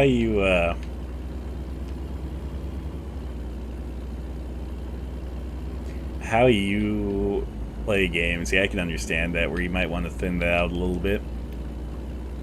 Probably just weed it out to the ones that you deem most necessary. You know, unless you get back to a point where you're like gaming a bit more frequently, but barring that, I could see wanting to cut that down to cut down the emails. I usually kind of check and see every time I get an email from Steam what game it's telling me is on sale, to see if it's something that I'm interested in enough at that time to purchase, because sometimes I will. Even if I'm not going to play it for a while, I'll be like, okay, it's on a really good deal right now, it's something that I do want to try out, or I do legitimately want to play. I'll purchase it, save it for later. I'll have to check that out after the stream. Errol Garner. The name is familiar. At least it sounds familiar. I don't know why. Are you saying because of how she named the cat? Because, yeah. She was definitely the one that named my cat, since it was originally her cat. I always think that's funny, like, most of the time when I have a cat per se, it's someone else's cat that just decides that it loves me more. Because over at Ezra's, I had a cat for a while. I mean, up until past few weeks or whatever, that just loved the shit out of me. But that cat actually ended up dying because it was super old. Okay, equals a musician, equals music. A pianist? A pianist specifically, or are you just saying that for music generally? Because I was taking it as music generally, but I was like, well, maybe he means pianist. But I'm thinking like a musician or a singer. Most likely a singer. Ah, fuck. Okay. I was wrong then.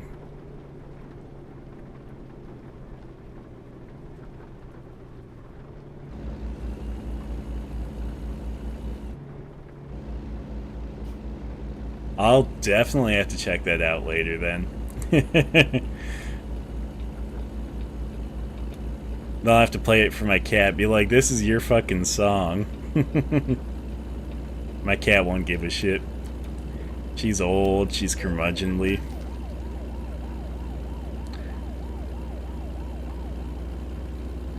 You know, it gave me that when I was already back in my lane. And, you know, I had my turn signal on, so I feel a little bit gypped.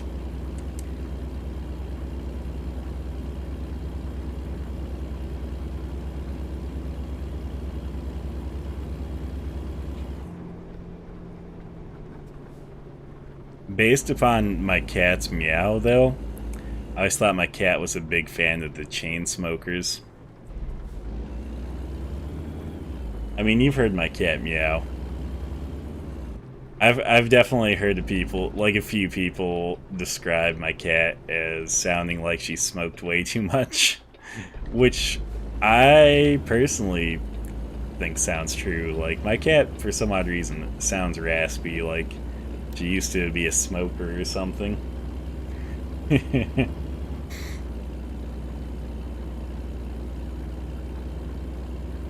I always tell my sister that she shouldn't have let Misty smoke so much growing up.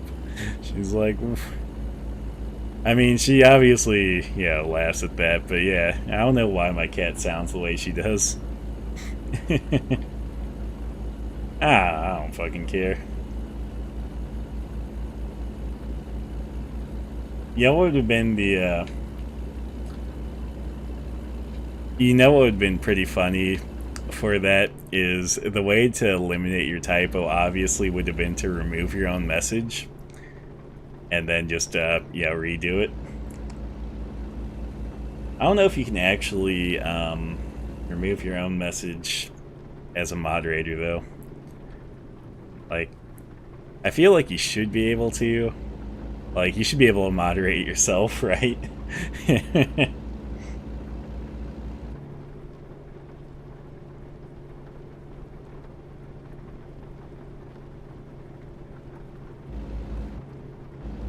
You have to let me know if it works, because I feel like, again, I feel like it should be something you should be able to do.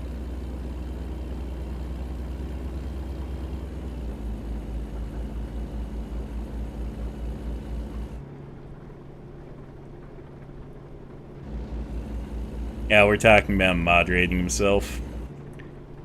Yeah, we all know Ryan's really into moderation.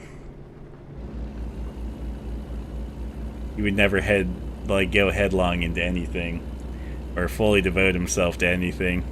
He's all about moderation.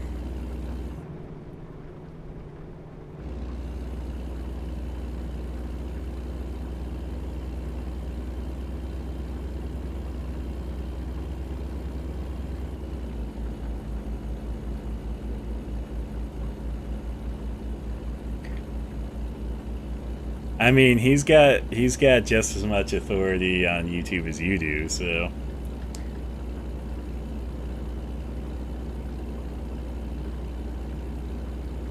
Oh, I do see that. That's weird. You know what's funny is like when a message gets removed on Twitch, it seems like it'll get removed on YouTube, or not on YouTube, on my stream. But yeah, even though you retracted the messages on YouTube, yeah, it doesn't seem like they got removed from the stream readout. So that's interesting. I don't know if it's useful information, but I'll classify it as potentially useful information.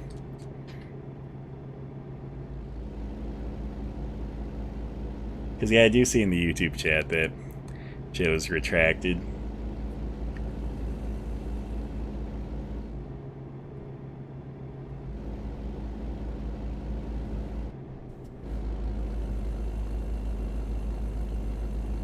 Yeah, I tried to avoid the police officer there, and I was like, you know, if I was really thinking about Ryan, I would just ran them off the road. I'm just trying to make that turn, though. I wasn't even thinking about it. Ooh, that's actually cool. You can see through these pipes.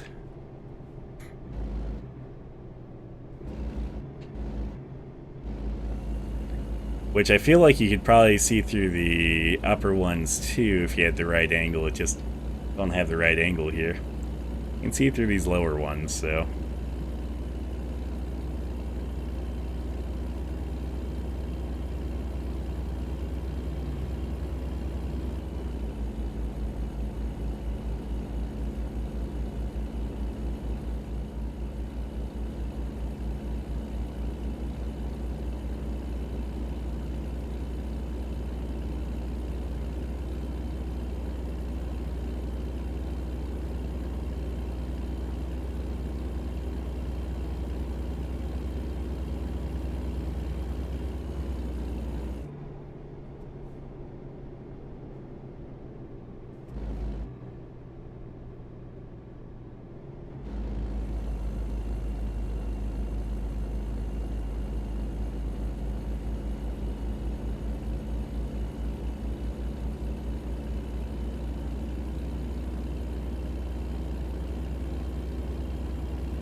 Oh man, across the river we could see a train in the trees. It was his most exciting thing that I've seen ever. I mean, to be fair, I think trains are actually pretty cool. But on the flip side, you know, when you're driving, you know, if you come across a train track and there's a train, that's always the worst thing ever. Especially the really, really long ones. Or when, like, have you guys ever been at a fucking, an intersection with a train track where the train actually fucking stops? That is always my least favorite one, because you give them a little bit, like, oh, I'll give them like 10 minutes and they'll move, right? And that's never fucking the case. So it's like you sit there for like 10 minutes, you're like, oh, they're gonna move. They don't move. You have to take a different route. You feel like a fucking jackass. At least that's how I feel about it anytime that happens.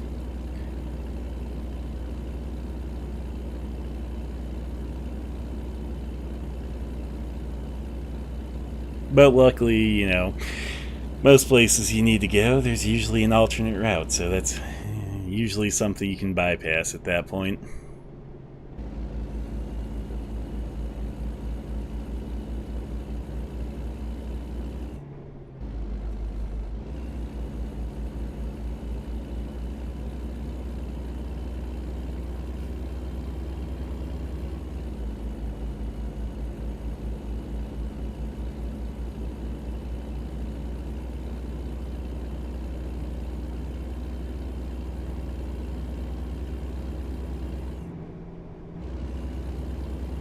I was about to make a turn that wouldn't have been possible because I saw the lumber truck do it.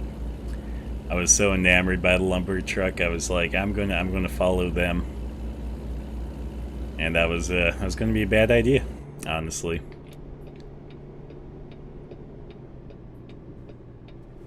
It's like one of those things where it's yeah, you're behind a car, you feel like you're kind of following them somewhere, but then they make a turn that you don't need to make. And you have to remind yourself, like, oh yeah, I'm going a different way than them. I don't know. That's just how I feel about it sometimes, but I feel like driving sometimes you just kind of go on autopilot. What day is the 22nd? Is that let's see, that would be, what day is the 22nd? I honestly have no clue what that day that is.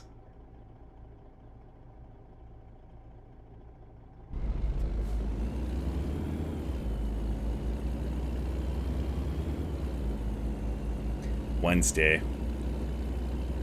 I could probably do that.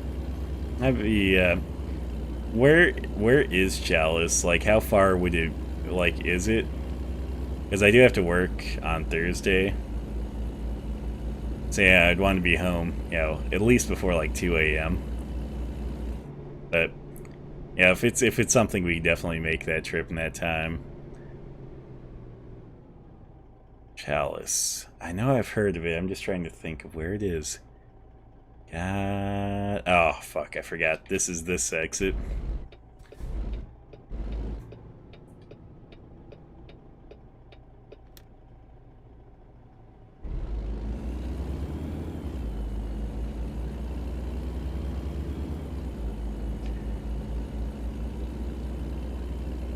Five hours and 4 minutes. What time is the rally at? Do you know?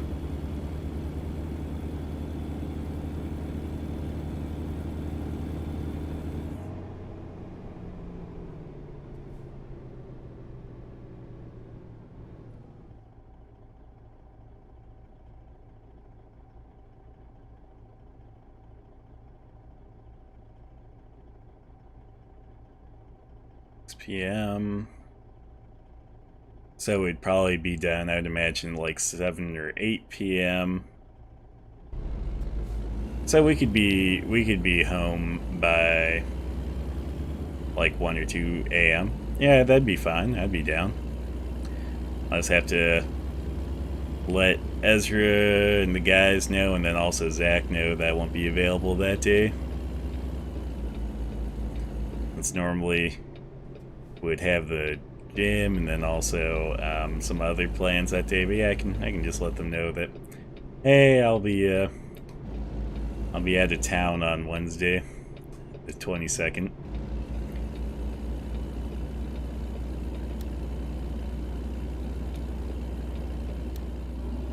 Yeah, it's actually surprisingly late though. I was figuring it's going to be yeah, somewhat earlier in the day. Like, I think that'd be like a 3 p.m. or 5 p.m. or something. But I guess it makes sense since it's during a weekday. They probably want to do it when there's more people out of work for the day. So I guess that makes sense.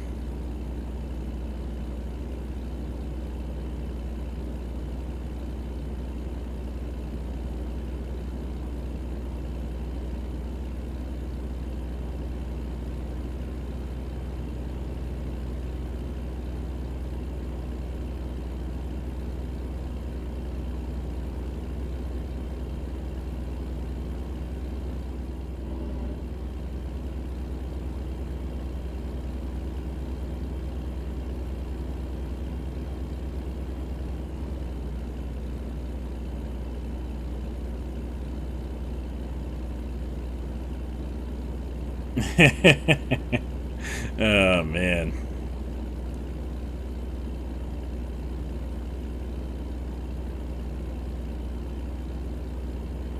Yeah, what's funny is when I was at the fair with like Sam, we were walking by a booth that was you know, set up to talk about Ammon Bundy and, you know, get people to potentially vote for him. And it was funny because, like, they were like, basically trying to reel me in, like, oh, hey, you want to hear about Ammon Bundy and all this? And, like, I just hit them with the, like, no thanks, I'm already voting for him. Which was one of those things where it's like, yeah, it's true, but yeah, I thought of it and it's like, that would even been the perfect answer even if it wasn't true. Because, like, I feel like that's how you can get anyone who's trying to get you vote for, like, any particular candidate to just shut up. Is to just hit them with, like, no thanks, I'm already voting for him. Like, I at that point, I decided that is just the most perfect, the perfect sentence for, you know, getting someone to stop talking about their candidate. But yeah, in that case, it was actually true, so.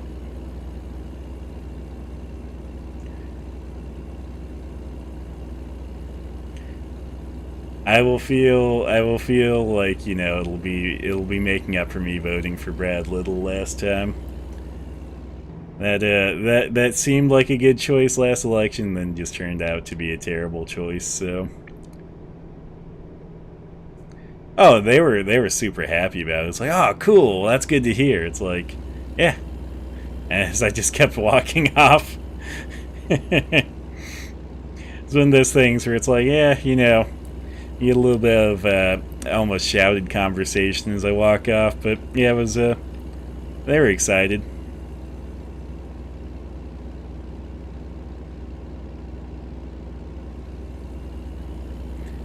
But yeah, no, again, like I think that's the perfect way to diffuse any situation like that.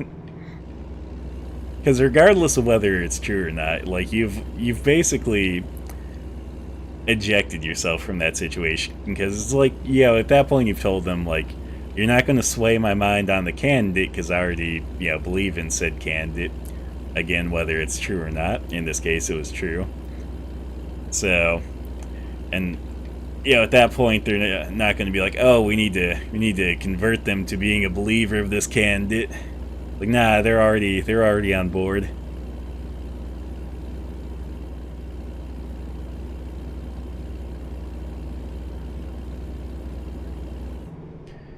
Okay, we're going to take a tactical rest break here. Don't really need to rest yet, but if I wait until later, it's going to come bite me in the ass.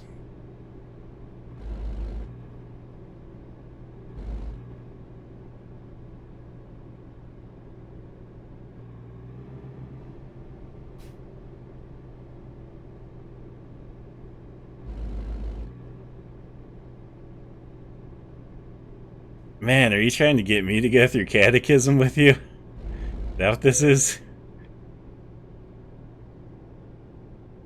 Oh my god. That would be on a Sunday, right? I always work on Sundays. Yeah, that'd be a Sunday, because I remember discussing with a couple of people plans on like the 11th potentially, but nothing solidified. But yeah, no, the 12th would be a Sunday, so I'd probably be working that day. Though to be fair, what I have been saying lately is like I feel like I'm just close to putting in my 2 weeks. Because yeah, I do have a bit of money stashed away, so I could probably go like a couple or a few months, if I had to. But yeah, I've just kind of been in that mood of like, man, might just like quit so I can like fast track the rest of my CPT. I can get a job that I much prefer.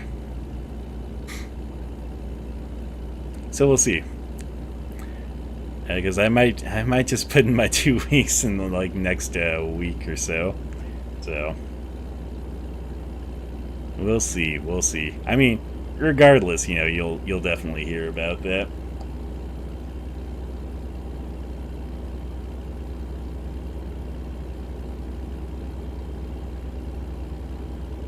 Heck, you'll probably hear about it in person versus like, well, if not in person, you'll probably hear about it via email instead of having to hear it over a stream or something. But it's just been something on my mind, so I just wanted to throw that out there,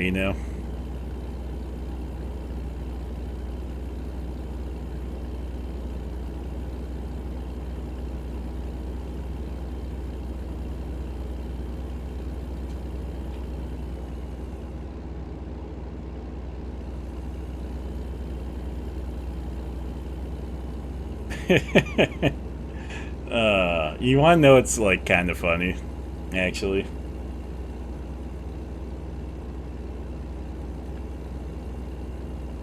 Is your message first previewed on like my actual stream window, and then it popped up on YouTube, and then it popped up on my like chat readout.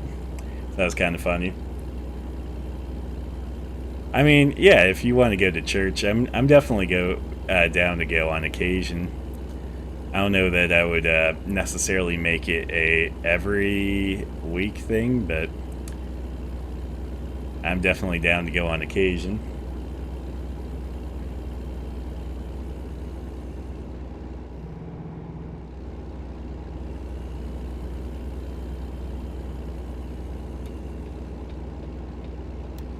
Though I'm pretty sure you are down to go every week, which is, man, that's a lot of church. Oh wait, I need to be in this other lane anyway. Speaking about church, we're going to the Salt Lake City area in this game. It's a home of home of the church I wouldn't want to go to.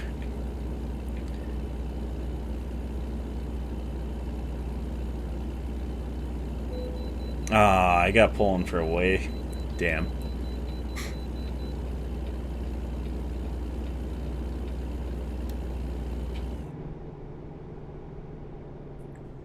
Yeah, no, I'm definitely down to go to church on occasion. Especially if I have, like, I can't remember. Did you say that, say that services are normally on Saturday or Sunday for Orthodox Mass? I feel like you said Sunday, but I don't really recall.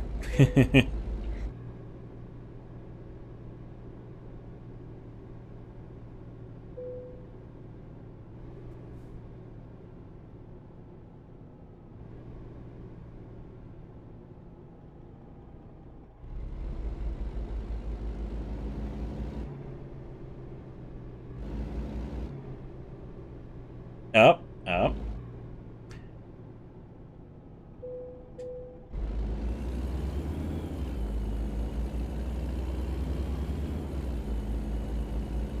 Oh, I can definitely relate to that.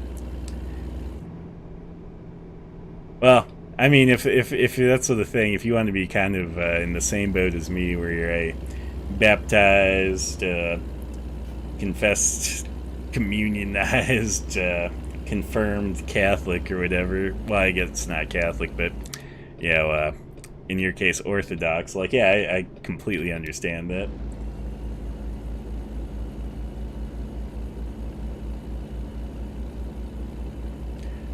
I mean, assuming that, like, I don't quit my job sometime in the near future.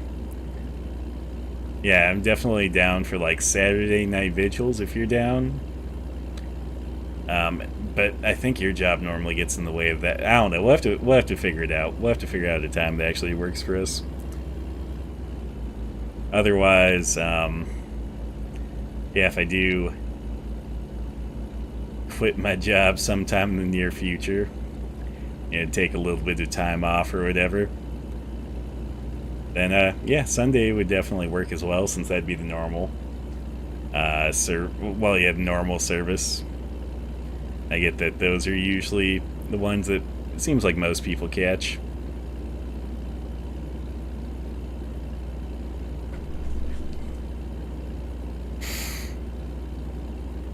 Isn't that interesting though?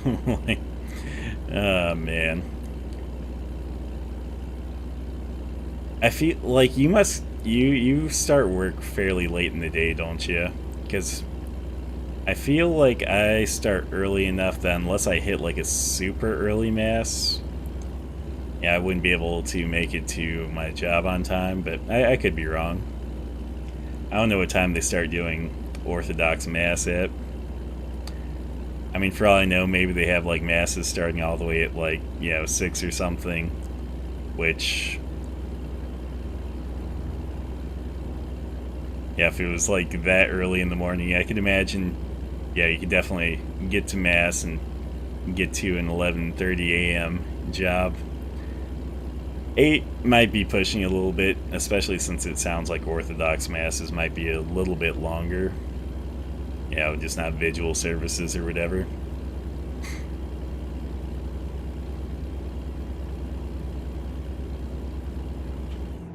Though if it was at 6 a.m., it'd definitely be one of those things where it's like, Ryan, I'm still up from the night before.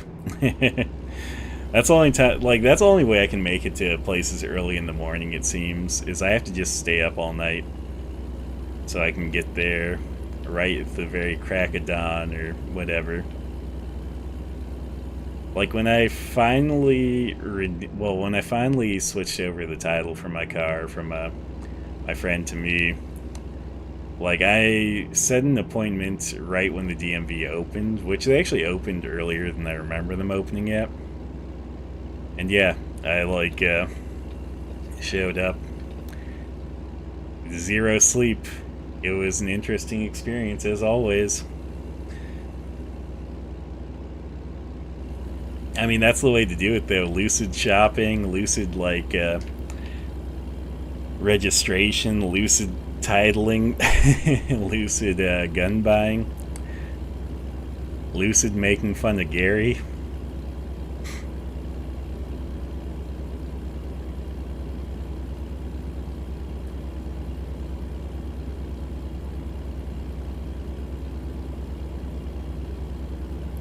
You know what, Ryan? I remember you expressing interest in my Enfield once, and I just had a thought that if I ever sold you my Enfield, I would have to keep the magazine. You don't know the trouble I went through to get that. I mean, you actually do, but it's basically a war trophy to me. Like, I'm pretty sure Boise Gun Company doesn't exist because of Gary's stress from me ordering the Enfield magazine from him. Like every time I'd show up and ask about it, that guy would just, his day would be ruined, life would be just terrible. He'd be the most stressed he's ever been.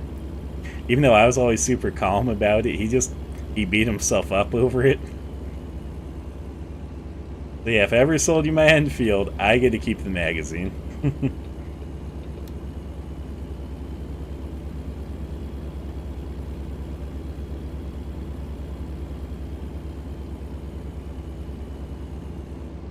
Exactly.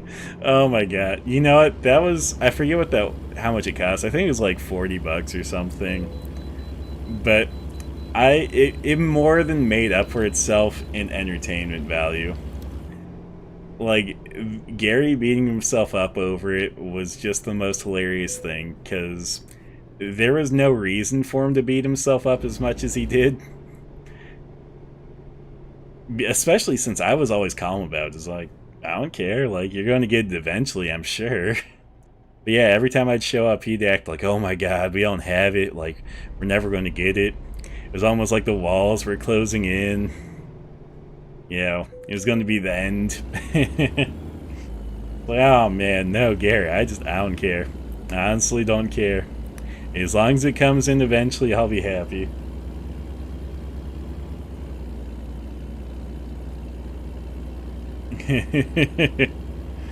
Exactly. Like that thing, like if anyone like ever buys my Enfield, they're gonna be like, why doesn't it have a magazine? Unless it's you, obviously. Which, yeah, I know you'd expressed interest in it once, but again, like anything, situations are different now. So maybe you're not interested anymore. But yeah, it'd be like if anyone ever bought my Enfield, like if I ever sold it to anyone, they'd just be confused, like why it doesn't have a, or why I won't give them the magazine with it. And then, like, they'll get to go through the joys of ordering an Enfield magazine. I have to, like, I'll have to encase it or something. Like, put it in the trophy case.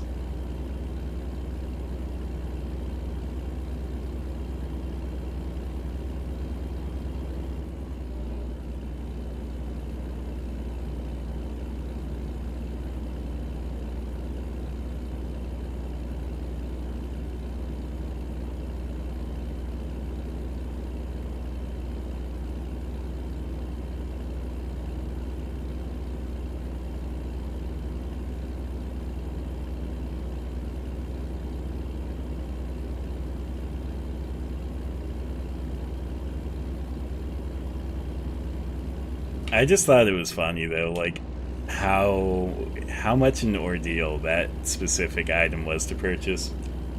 Because I'm sure you know how it is. Like, most times when you buy gun parts and stuff, like, it's always an easy experience. But that Enfield magazine was just, it was the most inconvenient experience ever, but it was so hilarious.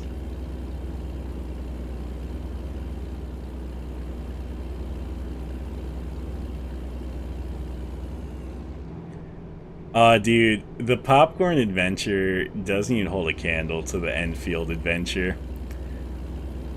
So, I'll just give you the story of this because, yeah, it is amazing.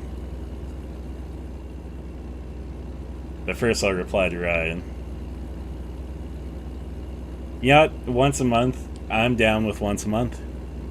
So, yeah. If, I mean, if it's Sunday Mass, obviously that'll have to wait until I'm out of my current job, since, I can't get Sundays off. But yeah, no, Enfield magazine adventure. So, on, like, oh, you already heard it? Well, then why did you question whether it was as good or not? You should know it's better because it was a, I think like a 6-month ordeal. I don't know, Ryan. It took like half a year or like 3/4 a year, didn't it? I mean, you're basically there the whole time, so you kind of have a good idea of how long it took.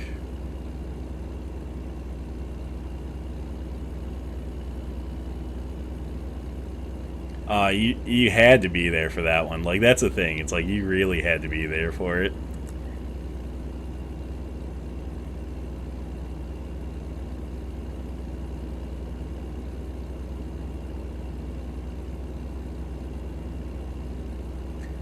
Yeah, I think you're right. I think it's probably somewhere in the like 9-month range then. Like, I could have had a kid in the time between me ordering the magazine and him getting the magazine to me. Oh man. I mean, maybe that's why he's beating himself up so much, is because of like how long it was, but I don't know. Time's a pretty relative thing, and I know for me, I find that time can be surprisingly short, you know?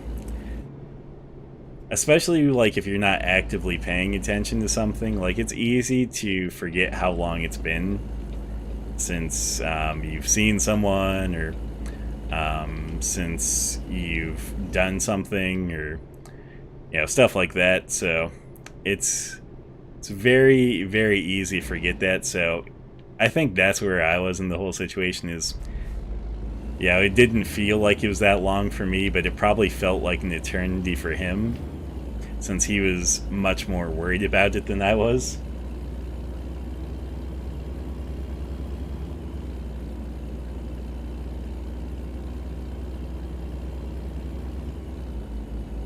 Yeah, that was my favorite one too.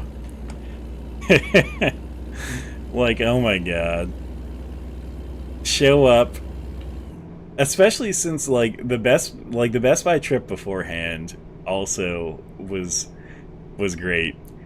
That was a really clear lead-in for what was about to happen. So I don't know why your mom was like, "Oh yeah, I'll drive these two to fucking Boise Gun Company."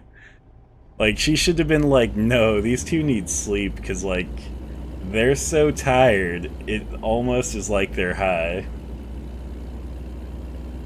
Yes, it was the same day that your mom was offered the protection plan, and you decided that the protection plan, or the complete protection plan, would have been body armor, a condom, and a Glock. And we laughed our fucking asses off about it, and your mom and the Best Buy associate just seemed so like uninterested, and they almost seemed like, why are they here? Oh man. That was an absurd day. That is definitely one of my favorite like lucid shopping experience ever, though. Because I know there was other days that your mom took us out shopping when we were like on 30 plus hours of staying awake. But yeah, that was literally the best one. Because I think there was one time she did that when she needed some furniture from like Fred Meyer's or something. And that one was like still somewhat absurd if I remember right, but it definitely wasn't on par with, you know, the Best Buy complete protection plan, which was then shortly followed by the most amazing Boise Gun Company experience.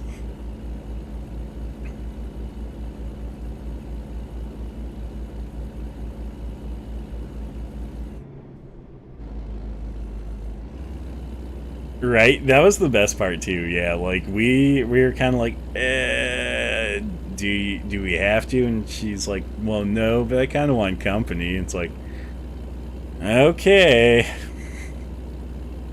And then yeah, she'd drag us along. We would act like fools, and then she'd be like, "What the fuck?" And it's like, you first off, we already like told you that we haven't slept in over 30 hours or whatever.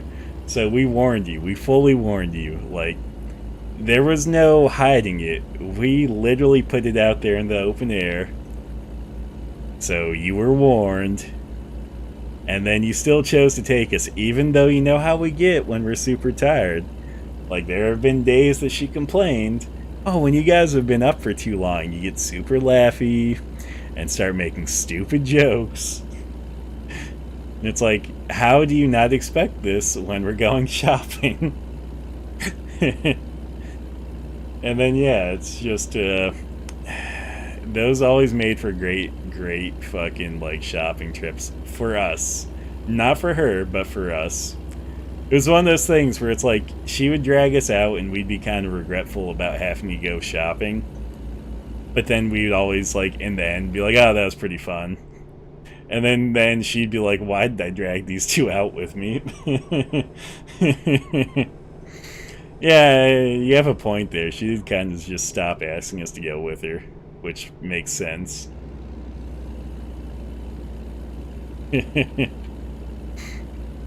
know, it was another one that I really enjoyed.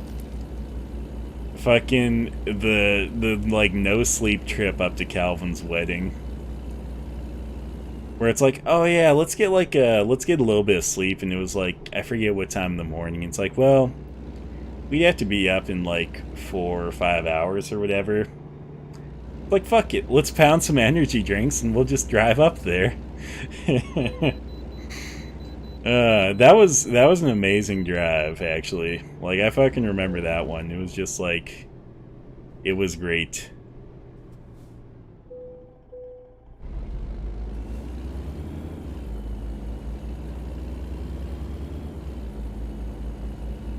Ah, yeah, fucker. He almost let me out onto the road, but then he decided not to.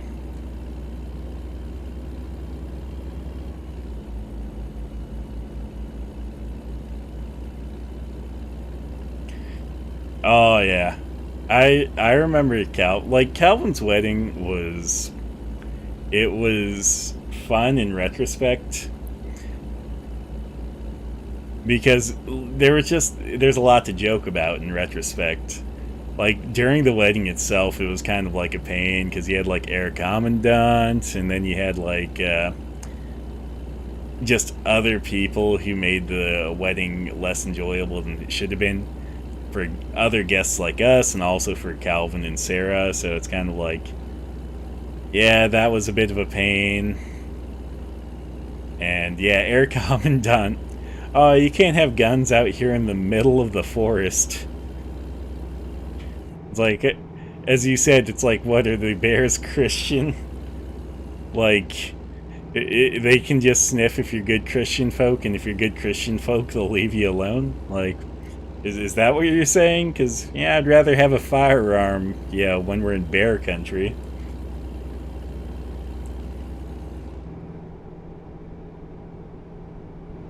Or the fact that Air Commandant couldn't even like muster the cojones to confront you personally about the firearm.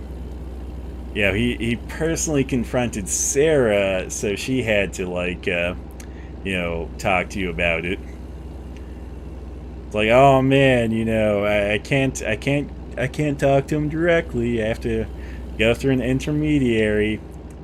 And even though it's her big day and I shouldn't be stressing her with like details like this, I'm going to stress her with it anyway. Was it a Methodist church camp, or does that, I guess, Sarah Methodist, is that what this is?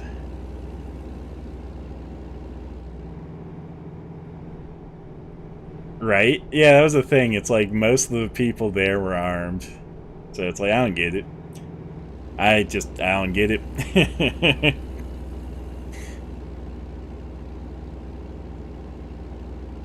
Like, I could understand if it was like I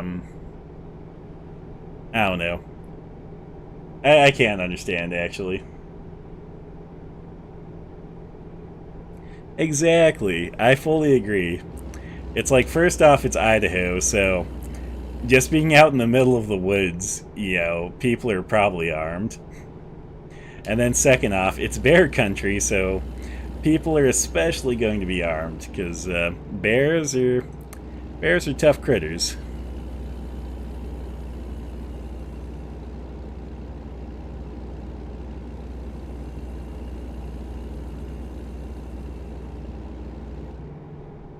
Okay, that checks out.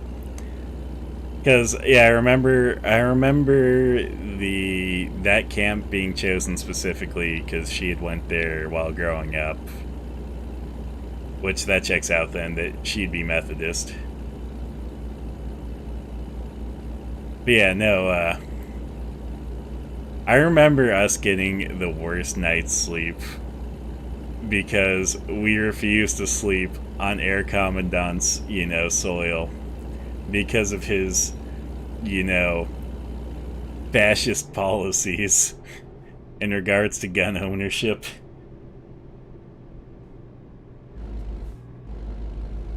Well, okay, was makes sense.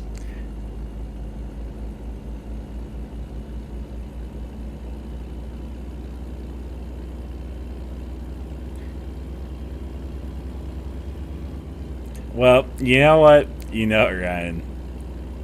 You know the perfect religion for anyone, so maybe you just got to talk to Calvin about that. Be like, Calvin, have I got the religion for you?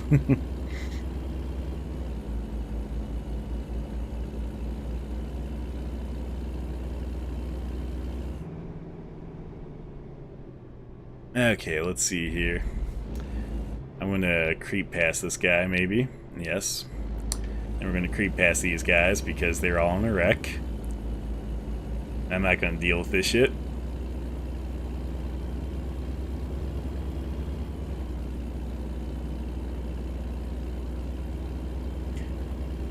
Oh, what the hell? They visited a couple of weeks ago and they didn't let me know too. Ah. Jerks. That's fair. I'm assuming it must have been a quick trip or whatever. Or it could also be that, Calvin knows you much better than he knows me, so he's gonna visit anyway. He'll definitely visit you first, so.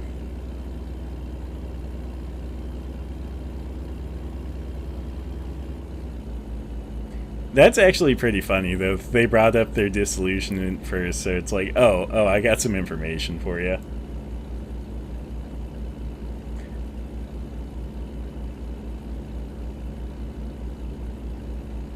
As much as I'd like to be like, oh, Ryan's totally out for converts, I don't actually think that you're, going to preach orthodoxy to anyone that, you don't think necessarily would be interested in it. But I could see definitely where, like, oh, they have their disagreements with various religions. Well, let me talk about orthodoxy to them just to see if maybe it's something they're interested in, since, it seems like they might still be folks that believe in, God, so.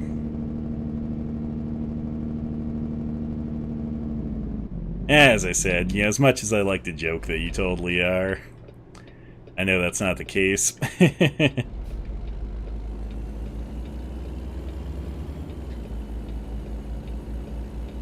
That's fair. That's fair. Maybe if they were in town for longer, they might have let me know. Hard to say, though.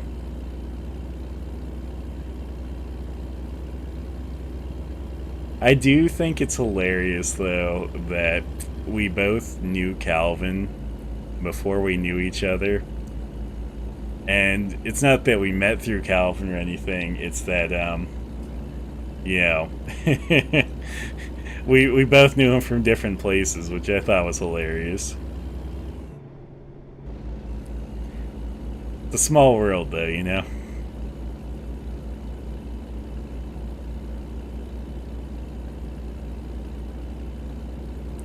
No, I get that.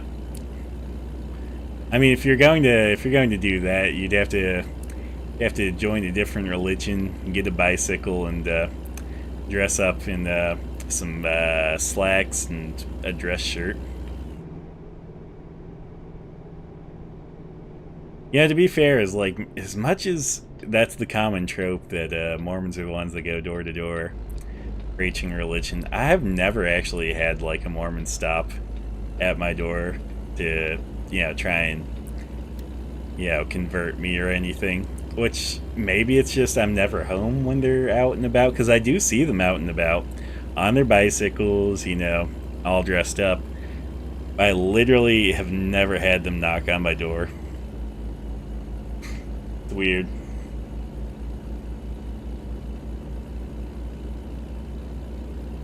I mean, that's fair. It makes sense. It's easier for me to go to Orthodoxy than any other religion if I'm disillusioned with Catholicism. Oh, man.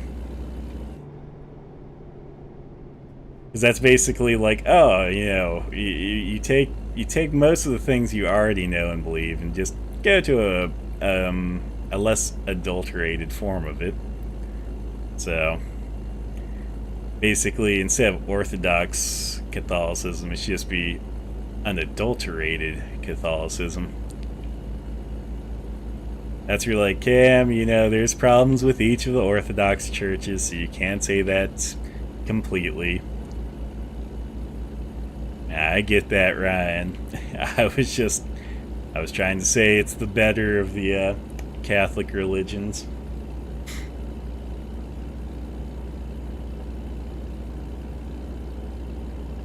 Ooh. Where do I need to park this? Right there. We're gonna swing this extra wide.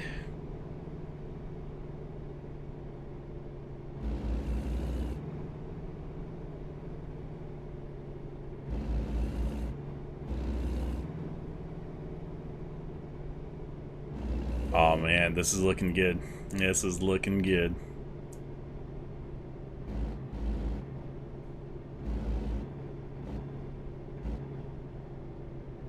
I'll be so disappointed when I fuck this up.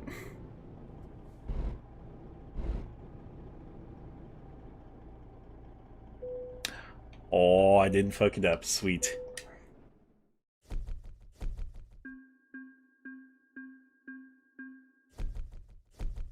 There we go. That was a pretty good delivery. Okay, oh fuck, man, I'm super rich. Okay, well, I think that'll be my last delivery for the night, but I think what I'm going to do now is we're going to get into management simulator for this. So let's look at garage manager. Okay, all of my garages are maxed out, so let's buy some new garages.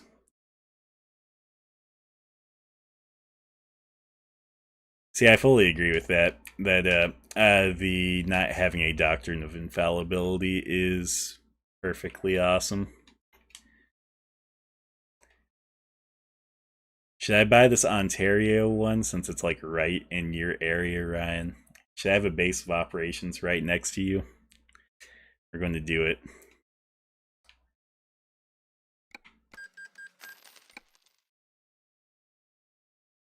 Okay.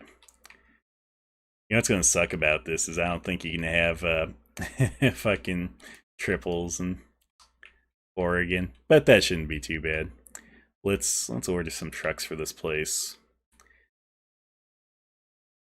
Truck manager. Okay, let's see. I don't think I have any extra trucks, so let's go to truck dealerships. And since we seem to be running all Kenworths, let's just go to... I think the Elko one's going to be nearest Kenworth, and we will buy online. Let's go to fleet configurations.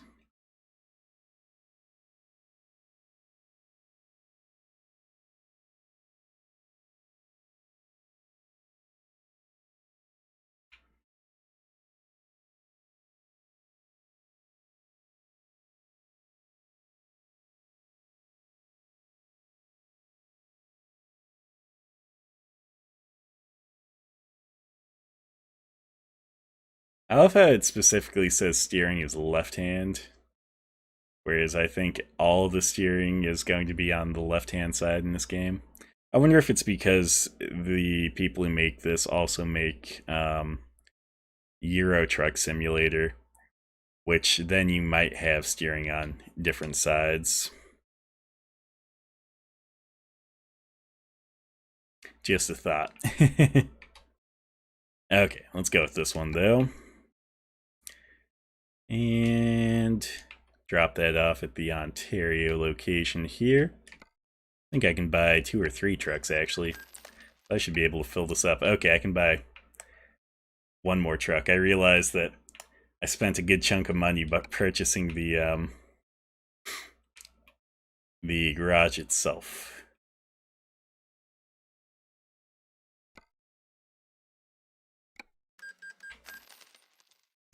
Cool.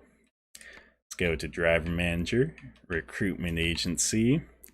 Let's recruit some fucking drivers to actually drive these trucks.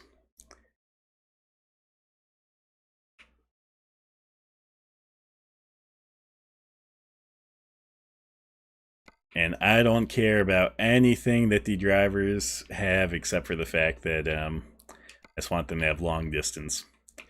So Thomas is looking like the guy right now because he has 2 in long distance. Let's see if there's anyone that has more long distance than him. If not, he is the guy.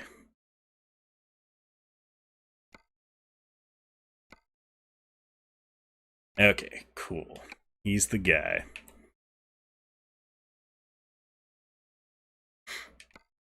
What's going to be funny is now we're going to see who's going to become the next person. Let's see, who has the next long distance? Because the other ones I saw only had like 1 in long distance, so not great. But we'll see what else they have. They have long distance, fragile, hazard, and time. Okay, they're better than this person and this person, so I guess we're going with Wilma.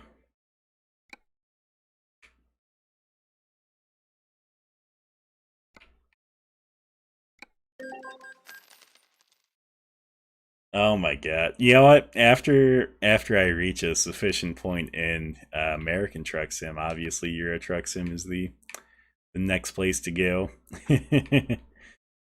I think it'd be pretty interesting actually, since if it's anything like American Truck Sim where you can see a fairly accurate portrayal of some portions of America, it'd be very interesting to see how Europe looks like, since obviously it's going to be very toned down compared to the entirety of Europe, but it'd at least really show off like certain areas, which would be nice. Be cool. It'd be interesting. Maybe I'll have to pick that up sometime. But I don't know. I'd feel like if I'm going to do that, I'd want to devote, a similar amount of time to that as to this. So we'll see. We'll see. We'll see when I've reached my fill of this, because that'll probably determine when I'm looking to play that. Which trucks like this, huge trucks like this, not going to be something we see in that. European trucks, I'm pretty sure they're generally a lot smaller. I think a lot of times they have those ones where the engine's under the driver, basically, where they're the flat hood and everything. So that would be pretty interesting, especially since like the driving rules would be different. It'd be a whole learning curve actually. Anyway, let's look at this. I want to see what else we have going on here. I just want to see how our drivers are doing. I want to see which ones are performing and which ones aren't performing. So these guys are all doing pretty well.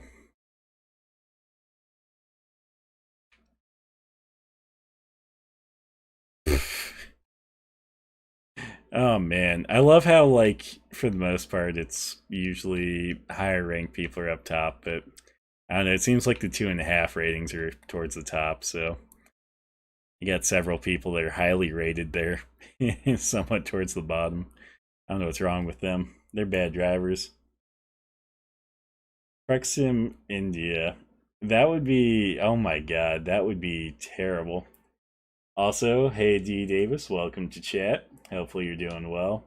You're actually kind of catching us towards the very end of things here, so kind of just looking over things before we finish things up.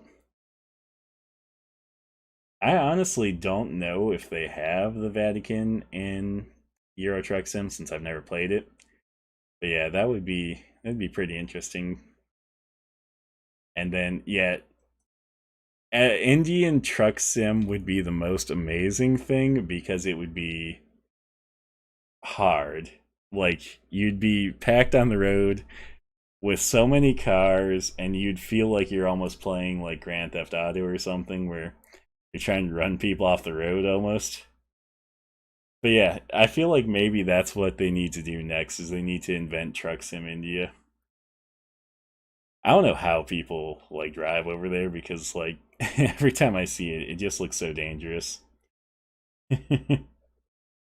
Anyway, though, we have done a few deliveries. We've bought some trucks. We also picked up a trailer that we didn't need. Not this one that I'm currently rocking, but the other one we bought earlier. So I think it's been a pretty good night. I think we're going to call it here, but I do thank you guys for coming out, catching the stream. I will be back on Tuesday with Mavriz to stream some Stardew Valley. And then, yeah, I will catch you guys later. You guys have a good night.